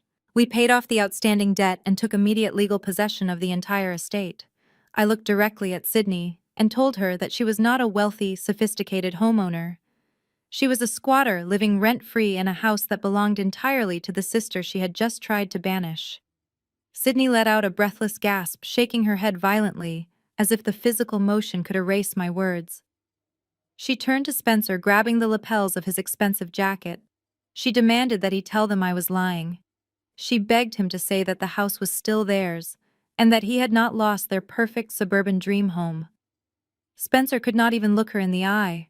He stared at the marble floor, his jaw clenched so tight it looked like it might shatter under the pressure. His absolute silence was the loudest confession anyone could have ever made. Evelyn dropped the deed back onto the coffee table as if the paper had physically burned her fingers. She stumbled backward, collapsing onto the plush velvet sofa. Her hands covered her mouth, and she stared at Spencer with absolute horror. The golden son-in-law, the man she had placed on a pedestal high above her own flesh and blood, had secretly lost the very roof over their heads. I looked at Uncle George, who had been so quick to condemn me just moments earlier. I asked him if he still thought I needed to humble myself. I asked Aunt Linda if she still thought I had a demon of envy inside me. I told them they had all come into my house sitting on furniture my money had likely paid for, and had the absolute audacity to judge my character based on the lies of a desperate con man. They did not say a single word. They looked utterly humiliated, their self-righteous anger completely extinguished by the cold, hard evidence sitting on the table. But I was not finished. I turned back to Mr. Sterling and held out my hand. He reached into his leather folder and retrieved a single crisp sheet of paper, handing it to me. It was much thinner than the property deed, but it carried infinitely more immediate consequences. I took the paper and walked around the glass coffee table, stopping right in front of Sydney. She shrank back, pressing herself against Spencer, but there was nowhere for her to hide. I held the paper out toward her. When she refused to take it, I simply let it fall from my fingers, watching it flutter down to land directly on the toe of her designer shoe. I told her that was an official legal notice of eviction. I explained that since my company was the legal owner of the property, and we had no formal lease agreement with the current occupants, they were legally classified as holdover tenants. I told her that because she had decided to throw my birthday cake on my beautiful marble floor, I had decided not to renew their undocumented tenancy. The eviction notice gave them exactly 48 hours to vacate the premises completely. 48 hours, I repeated, letting the words sink deep into her panicked mind. I told her that by Thursday evening I expected every piece of designer furniture, every expensive dress, and every trace of her toxic existence to be gone from my property. If they were not gone, my attorney would have the local sheriff arrive on Friday morning to physically remove them and dump their belongings onto the front lawn for the entire wealthy neighborhood to see. Sydney began to hyperventilate. The crushing reality of her situation was finally crashing down on her. She had spent the entire afternoon throwing a massive tantrum at a Chanel boutique because her card was declined, and now she was being legally thrown out onto the street by the sister she despised. She looked around the room searching for someone to save her. She looked at Evelyn, but my mother was too paralyzed by shock to speak. She looked at Pastor Thomas, but the clergyman kept his eyes firmly averted, refusing to intervene in a legal property dispute. Spencer finally found his voice, though it was completely stripped of its former arrogant boom. He pleaded with me, saying we could work something out privately. He said he just needed a little more time to liquidate some assets, and he could buy the house back from my firm with interest. He begged me not to do this to Sydney, not to throw his wife out of her home. I told Spencer that his sudden concern for his wife was incredibly touching, but ultimately entirely useless. I reminded him that he was the one who threatened to have his expensive lawyers crush me into the Stone Age just 10 minutes ago. I asked him why he was begging a low-level bookkeeper for mercy when he had so much power and influence in the city. He swallowed hard, his eyes darting nervously to the man in the gray suit who was still watching his every move in absolute silence. The humiliation in the room was absolute, but the true nightmare for Spencer was only just beginning. Sydney stared at the eviction notice resting on the toe of her designer shoe, as if it were a venomous snake preparing to strike. She refused to bend down and pick it up. Her chest was heaving with quick, shallow breaths, and her perfectly manicured hands were trembling visibly. She slowly lifted her head and turned her desperate gaze toward Spencer. She grabbed his arm, her perfectly polished acrylic nails digging deep into the expensive fabric of his suit jacket. She demanded that he tell everyone this was a sick joke. She told him to pull out his phone and call his high-priced corporate lawyers right this second. She wanted him to prove that the house was still theirs, and that I was just a jealous, bitter woman trying to play a cruel trick on them. Spencer did not reach for his phone. He did not puff out his chest or issue any more legal threats. He was sweating profusely, the moisture gathering on his forehead and soaking the collar of his custom-tailored shirt. His eyes darted frantically around the room, refusing to make eye contact with his wife, his mother-in-law, or the federal agent standing just a few feet away. He swallowed hard and stammered out a weak, pathetic excuse. He told Sydney that there must have been a clerical error at the bank. He mumbled something about a missed transfer and a miscommunication with the mortgage broker. He tried to say that the corporate accounts were just tangled up and that he would fix it first thing in the morning once the banks opened. But Sydney was shallow, not stupid. She had lived with this man for 5 years, and she knew the difference between his confident business voice and his desperate lying voice. She let go of his arm and took a step back, her expression twisting from terror into absolute rage. She asked him what he meant by a clerical error. She demanded to know how a bank could accidentally foreclose on a multi-million-dollar property and sell it to an equity firm without him noticing. She raised her voice asking where all the money had gone. She brought up the massive bonuses he claimed to have received last quarter and the phantom family trust fund he had promised her. She demanded to know why the mortgage had not been paid in 4 years. The sheer pressure of her rapid-fire demands, combined with the presence of federal law enforcement, finally caused Spencer to snap. The polite, wealthy country club husband completely vanished, leaving behind a cornered, desperate man. He turned on his wife with a vicious snarl, his face turning an ugly shade of crimson. He yelled at her to shut her mouth. He told her that there was no money because she had spent every single dime trying to play the role of a wealthy socialite. He blamed her for the financial collapse, pointing a shaking finger directly in her face. He said she was a black hole of consumer debt, constantly demanding new imported cars, luxury vacations, and endless renovations to a house they could not even afford. He told her that while he was drowning in corporate debt trying to keep his company afloat, she was out dropping tens of thousands of dollars on Chanel bags and charity galas just to impress a bunch of bored suburban housewives.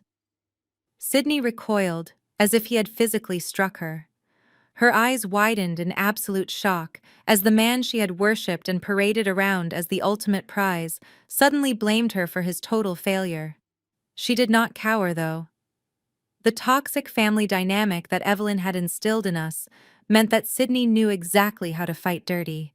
She screamed right back at him, her voice echoing off the high ceilings of the living room she was about to lose. She told him he was a pathetic excuse for a man. She reminded him that he was the one who insisted on the expensive lifestyle because he desperately needed to look successful to his white peers. She said he used her as a beautiful prop to convince his investors that he was a stable, wealthy executive. She called him a fraud and a liar, telling him he was nothing before he married into our family and used my credit to fund his pathetic little startup. The argument escalated violently, transforming the elegant formal living room into a battleground of shattered egos and buried resentments. They were tearing each other apart completely, forgetting about the eviction notice, my attorney, or the federal agent watching their every move. Evelyn sat paralyzed on the velvet sofa, watching the perfect golden marriage she had worshipped completely implode in front of her eyes. Uncle George and Aunt Linda stared at the floor, deeply uncomfortable and entirely silent. They had come to witness my humiliation, and instead they were getting a front-row seat to the absolute destruction of the family favorite. Spencer tried to shout over Sydney, but his voice was cracking with panic. He told her she was a gold digger who had brought absolutely zero gold to the table.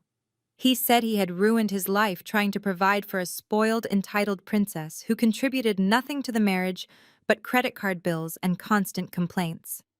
Sydney shrieked, calling him a fake millionaire who was too weak to even keep a roof over her head. She told him she wished she had never met him and that he had completely ruined her life. I stood quietly beside Mr. Sterling and simply watched them destroy each other. I did not need to say a single word. The internal conflict was doing all the heavy lifting for me. Every insult they hurled at each other was a direct confirmation of everything I had known for years.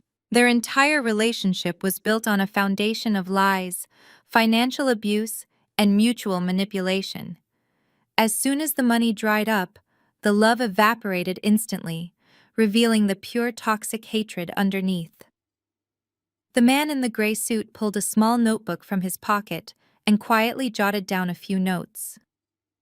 Spencer's frantic admission that he had been hiding corporate debt and commingling funds to pay for his wife's luxury lifestyle was essentially a verbal confession to financial fraud. Spencer was so busy trying to win a screaming match with his wife that he did not even realize he was giving a federal investigator everything needed to secure a conviction. Sydney finally broke down into loud, ugly sobs, realizing that all the screaming in the world would not change the fact that the eviction notice was real. She was entirely broke, married to a fraud, and about to be homeless. She fell to her knees, right there on the imported marble floor, crying hysterically, while her husband stood over her, breathing heavily and refusing to offer her a single ounce of comfort. The perfect couple was officially broken, and the room was filled with the bitter stench of their collective failure. I watched Sydney sobbing on the marble floor for another moment before I decided it was time to deliver the absolute final blow. The eviction was merely the warm-up, meant to strip them of their physical sanctuary. Now it was time to strip them of their freedom and their future. I turned back to Mr. Sterling and held out my hand once again. He did not hesitate. He reached into his premium leather folder and pulled out a thick bound stack of heavy papers. The document had a prominent red federal seal stamped directly on the front page. He placed it into my waiting hand. The room was still echoing with the pathetic sounds of Sydney crying, but the heavy thud of this new document hitting the glass coffee table forced every single person to fall completely silent once more. I looked at Spencer, who was staring at the red seal, as if it were a loaded weapon pointed directly at his chest. I told the room that they were looking at a formal suspicious activity report. I explained that in the ruthless world of high finance, we call it a SAR. It is a highly confidential document filed by financial institutions when they detect massive organized fraud and money laundering. I told Spencer that my team of forensic accountants had been secretly compiling this specific report for the last 6 months. I told him we had officially submitted it to the federal authorities early this morning, right after I removed my financial backing from his accounts. I looked over at my Aunt Linda and Uncle George, who were sitting on the love seat completely frozen in terror. I asked them if they actually knew what Spencer Logistics Company did for a living. I did not wait for them to answer. I answered the question for them. I told them the company did absolutely nothing. I said it was a ghost operation, a completely hollow shell company built entirely on lies. I explained that Spencer had no physical shipping fleet, no warehouses, and no real corporate clients. He was generating fake invoices and forging commercial freight contracts to secure massive business loans from unsuspecting banks. He was taking the new loan money to pay off his old loan interest while aggressively skimming hundreds of thousands of dollars off the top to pay for Sydney designer wardrobe and his luxury vehicles. I told the room it was a classic textbook Ponzi scheme and it was completely unraveling in real time. Spencer tried to open his mouth to deny the allegations, but his throat was so dry that no sound came out. He looked like a drowning man gasping for air. The man in the gray suit. The federal agent simply tilted his head and watched Spencer sweat. I told Spencer that the agent standing in his living room was not here to arrest him for simple trespassing. I said the agent was here to verify the physical evidence of federal wire fraud, corporate embezzlement, and tax evasion. Then I turned my attention away from the pathetic broken man and focused entirely on Evelyn.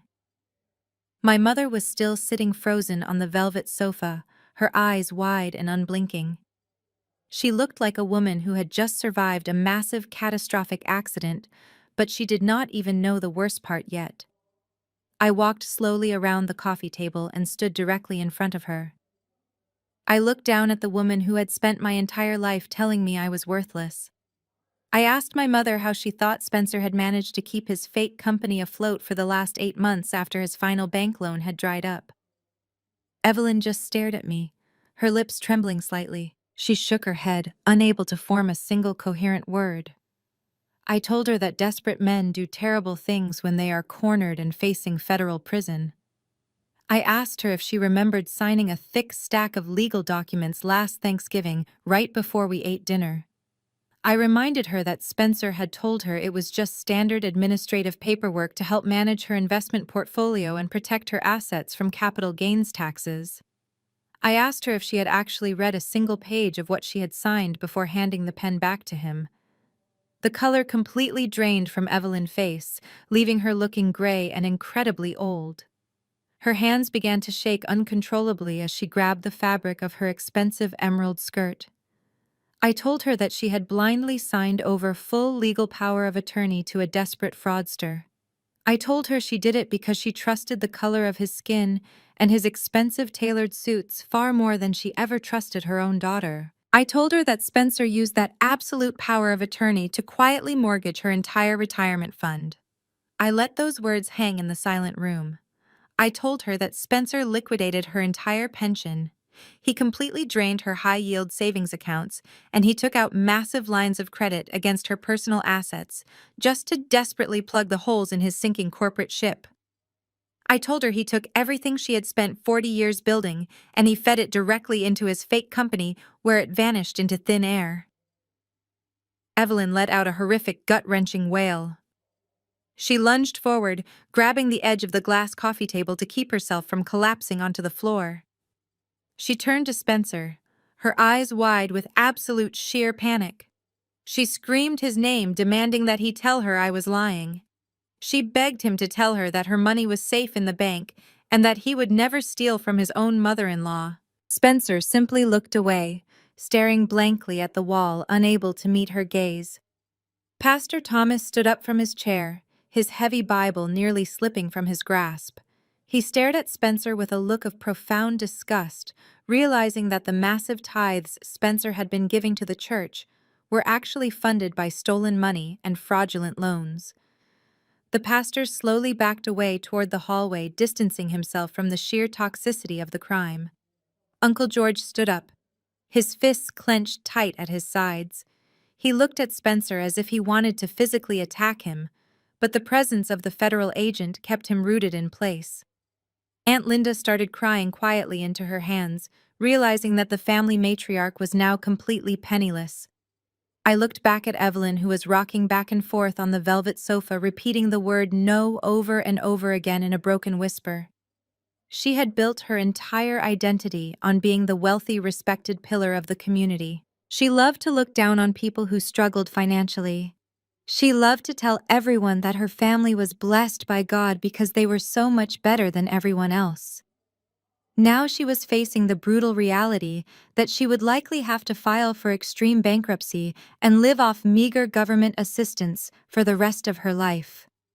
I looked my mother dead in the eyes and delivered the absolute, unvarnished truth. I told her that every single penny she had saved for her entire life was completely gone. I told her she was completely broke and utterly destitute. I reminded her that just 10 minutes ago, she had threatened to destroy my life and banish me from the family because I refused to blindly support this man. I told her she had sacrificed her actual daughter to protect a parasite who had secretly stolen her entire future. I told Evelyn that she could keep the $10,000 check Sydney had thrown at me. I told her she was going to need every single cent to hire a bankruptcy lawyer and find a cheap apartment before the sheriff arrived on Friday morning to lock the doors of this mansion forever. The Golden family was officially bankrupt in every possible way, and the devastating silence in the room proved that they finally understood exactly what they had done. The devastating silence in the room was finally broken by the quiet, deliberate movement of the man in the gray suit. He stepped away from his position near the grand entryway and walked directly toward the center of the living room. The air seemed to grow colder with every step he took. He reached into the inside pocket of his tailored jacket and pulled out a heavy gold badge, flipping it open for Spencer to see. He introduced himself as Special Agent Harrison with the Federal Bureau of Investigation White Collar Crimes Division. His voice was completely flat, devoid of any emotion or sympathy. It was the voice of the man who spent his entire career dismantling the lives of arrogant men who thought they were smarter than the federal government. Agent Harrison calmly explained that he had a federal warrant for the immediate arrest of Spencer on multiple counts of wire fraud, bank fraud, and aggravated identity theft. He reached around to the back of his belt, and the sharp metallic click of steel handcuffs being unlatched echoed through the room. It was the loudest sound in the world. Spencer physically recoiled, taking a step backward until his legs hit the edge of the velvet sofa. He raised his hands in a frantic gesture of surrender, his entire body shaking violently. His pristine white savior image, the confident corporate titan persona that my family had worshipped for half a decade, shattered into a million pathetic pieces right in front of their eyes. "Wait, please, you do not understand," Spencer stammered, his voice pitching up into a breathless whine. "I can explain everything, and I have assets I can liquidate. I can make the banks whole by the end of the month. You do not need to do this in front of my family. I am a respected businessman in this community." Agent Harrison did not pause. He grabbed Spencer by the arm, with a practiced, terrifying efficiency, spinning him around and forcing his hands behind his back. The steel cuffs clamped down onto Spencer's wrists with a heavy finality. The sound made my Aunt Linda let out a sharp, terrified gasp. Spencer let out a pathetic sob as the cold metal bit into his skin. He realized that his country club memberships and his tailored suits meant absolutely nothing to the federal justice system. He was cornered, and his absolute cowardice completely took over. He twisted his neck, trying to look back at the federal agent. "It was not me," he yelled, his voice cracking with pure desperation. "I did not want to do any of this. It was her." He violently jerked his head in the direction of his sobbing wife. "It was Sydney. She forced me to do it. She told me she would divorce me and take everything if I did not give her a multi-million-dollar lifestyle. She is the one who spent all the stolen money. She bought imported cars and designer clothes and took luxury vacations while I was suffering trying to keep the business alive. She knew the money was dirty. She knew it, and she did not care. You need to arrest her too. She is an accomplice." The entire room gasped in collective horror. The ultimate golden couple, the suburban royalty that my mother had held over my head for my entire adult life, had devolved into a pair of cornered rats turning on each other to survive. Sydney stopped crying instantly, her face contorted into a mask of pure, unadulterated hatred. She lunged at her handcuffed husband, her manicured hands curled into claws. "You lying piece of garbage!" she shrieked at the top of her lungs. "You told me you were a millionaire when I met you. You lied to me every single day of our marriage. You stole my mother retirement money, and now you are trying to send me to federal prison to save your own pathetic skin. I hope you rot in a cell for the rest of your miserable life." Agent Harrison easily blocked Sydney from reaching Spencer, pushing her back with a firm, authoritative hand. He read Spencer his Miranda rights in a steady, monotonous voice, completely ignoring the domestic meltdown happening around him. When he finished, he grabbed Spencer by the bicep and began marching him toward the heavy oak front doors. Spencer looked back at the room one last time, his eyes searching for anyone to save him. He looked at Uncle George, who turned his head away in deep disgust. He looked at Pastor Thomas, who closed his eyes and began silently praying. And finally he looked at me. I did not smile. I simply stared back at him with absolute indifference, watching the man who had tormented me for years be led away in total disgrace. The heavy front doors slammed shut behind the federal agent and his prisoner. The echoing boom shook the walls of the mansion, leaving behind a heavy, suffocating quiet. Sydney stood in the center of the room, her chest heaving, her makeup completely smeared down her face, ruining her expensive silk dress.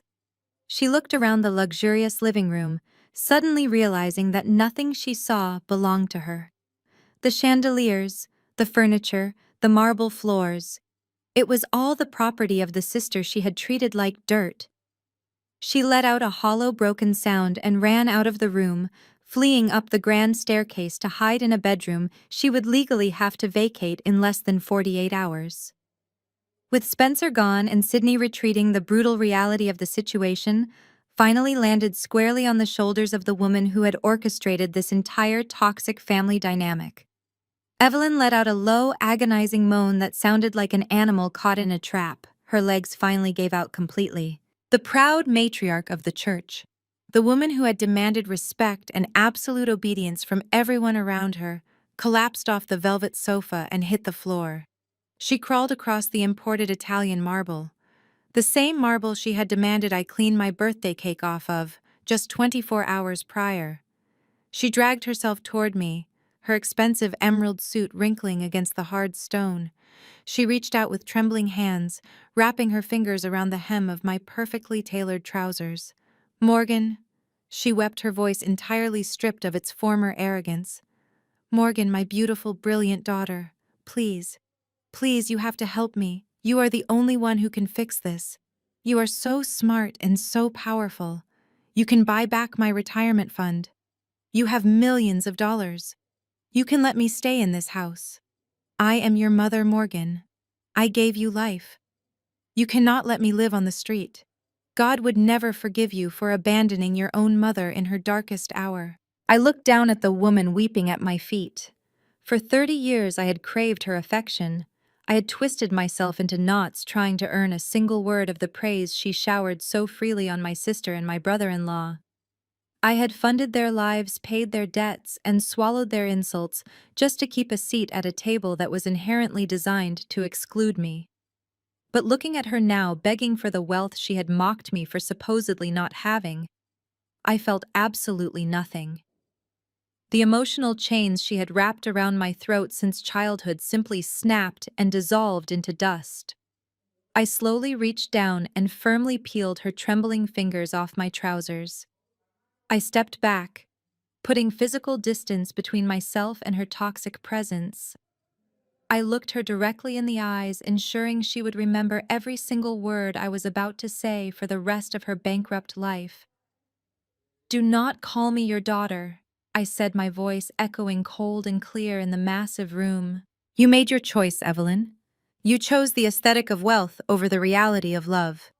You chose a white con man in a tailored suit over your own flesh and blood because you were so desperate to impress a community of people who do not even care about you.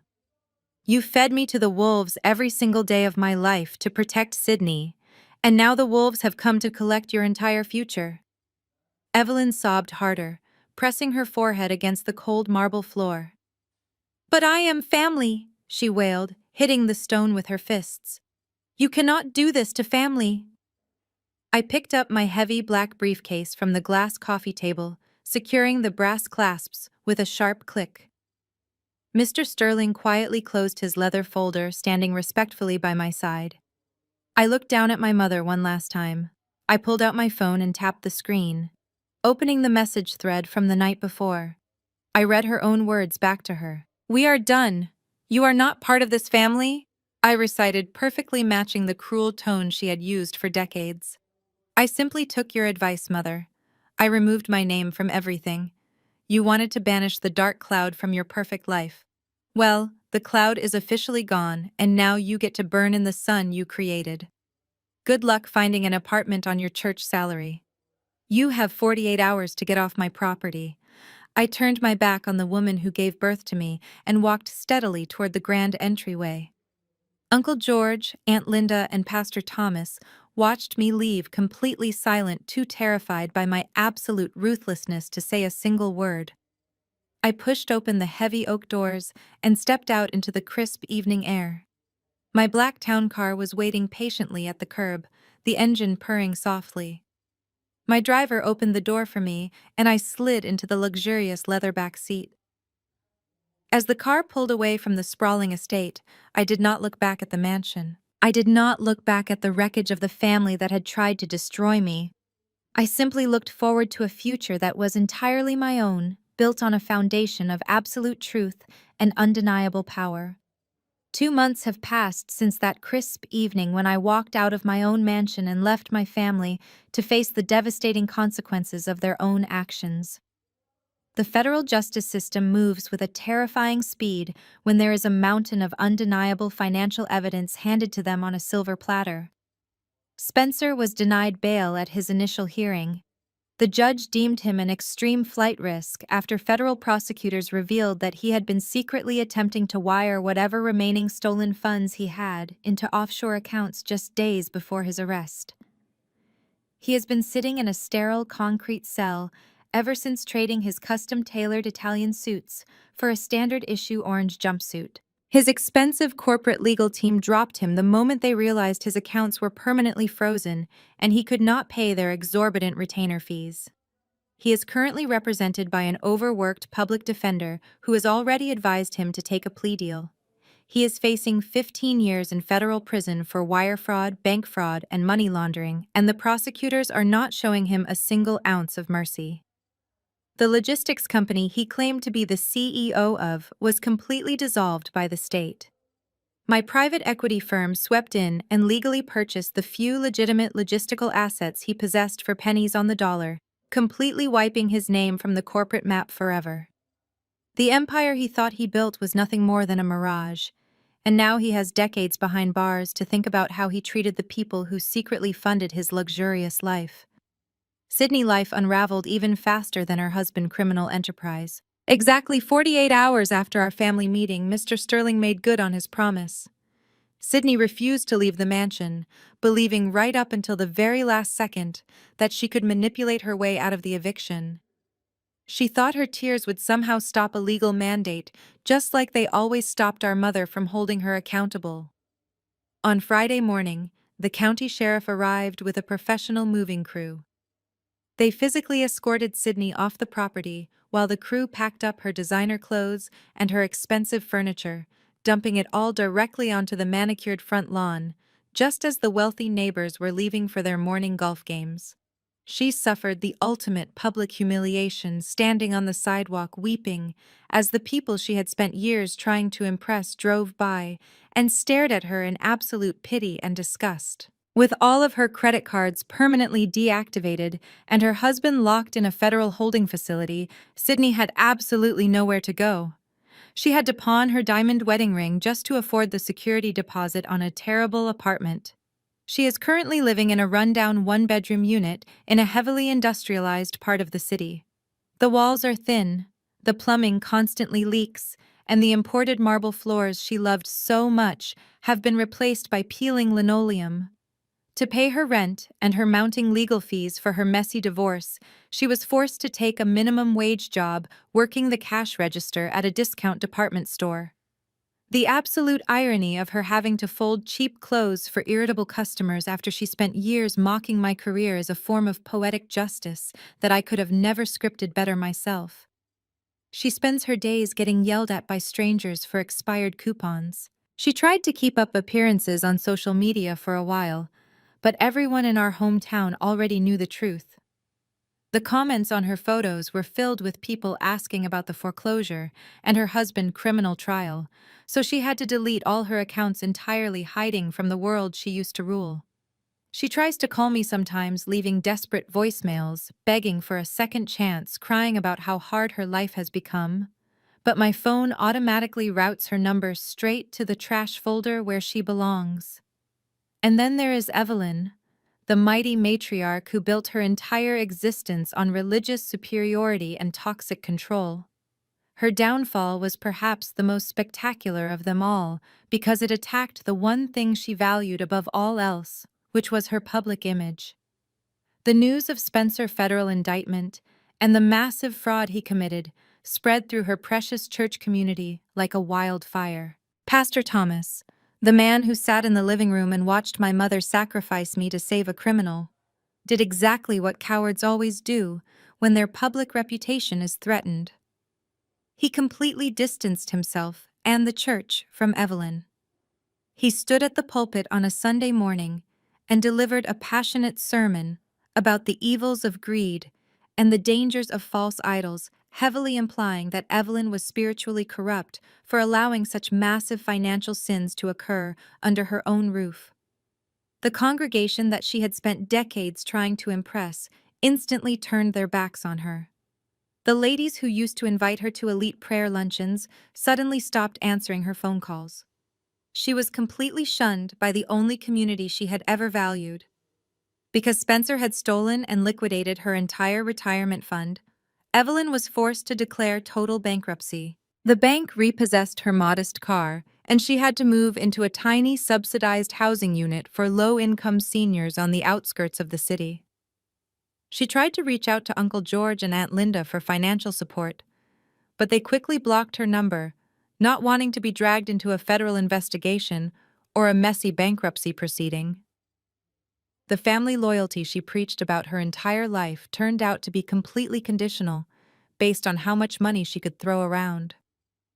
She spends her days entirely alone, sitting in a cramped living room, surrounded by the cheap remnants of a life she destroyed with her own hands.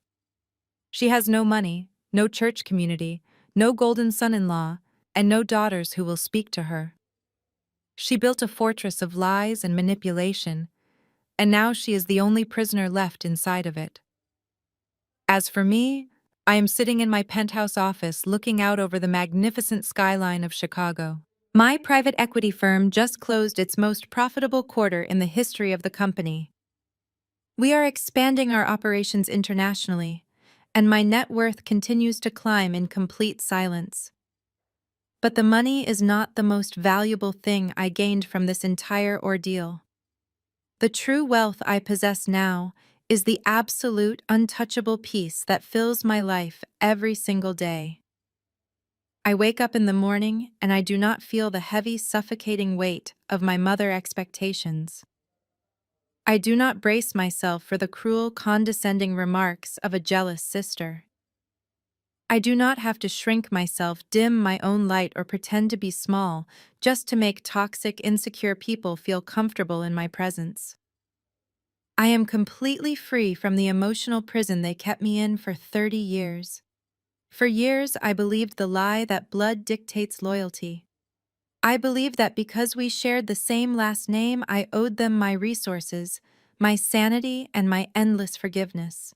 We are conditioned by society to protect our family at all costs, even when that family is actively trying to destroy us. We are told to turn the other cheek, to keep the peace, to swallow our pride and endure the abuse, because that is just what family does. But I am here to tell you that this is the most dangerous lie you will ever be taught. Biology is nothing more than a coincidence of birth. It does not give anyone the right to abuse you, disrespect you, or use you as a stepping stone for their own massive ego. Respect is earned, and love is demonstrated through consistent actions, not empty titles.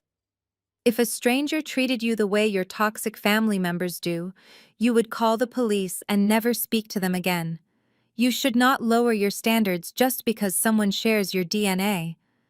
Cutting off my family was the most painful decision I ever had to make, but it was also the single act that saved my life. Learning to love yourself after a lifetime of emotional abuse is a slow and deliberate process.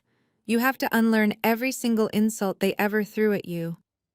You have to look in the mirror and realize that their inability to love you was a reflection of their own brokenness, not a measure of your worth.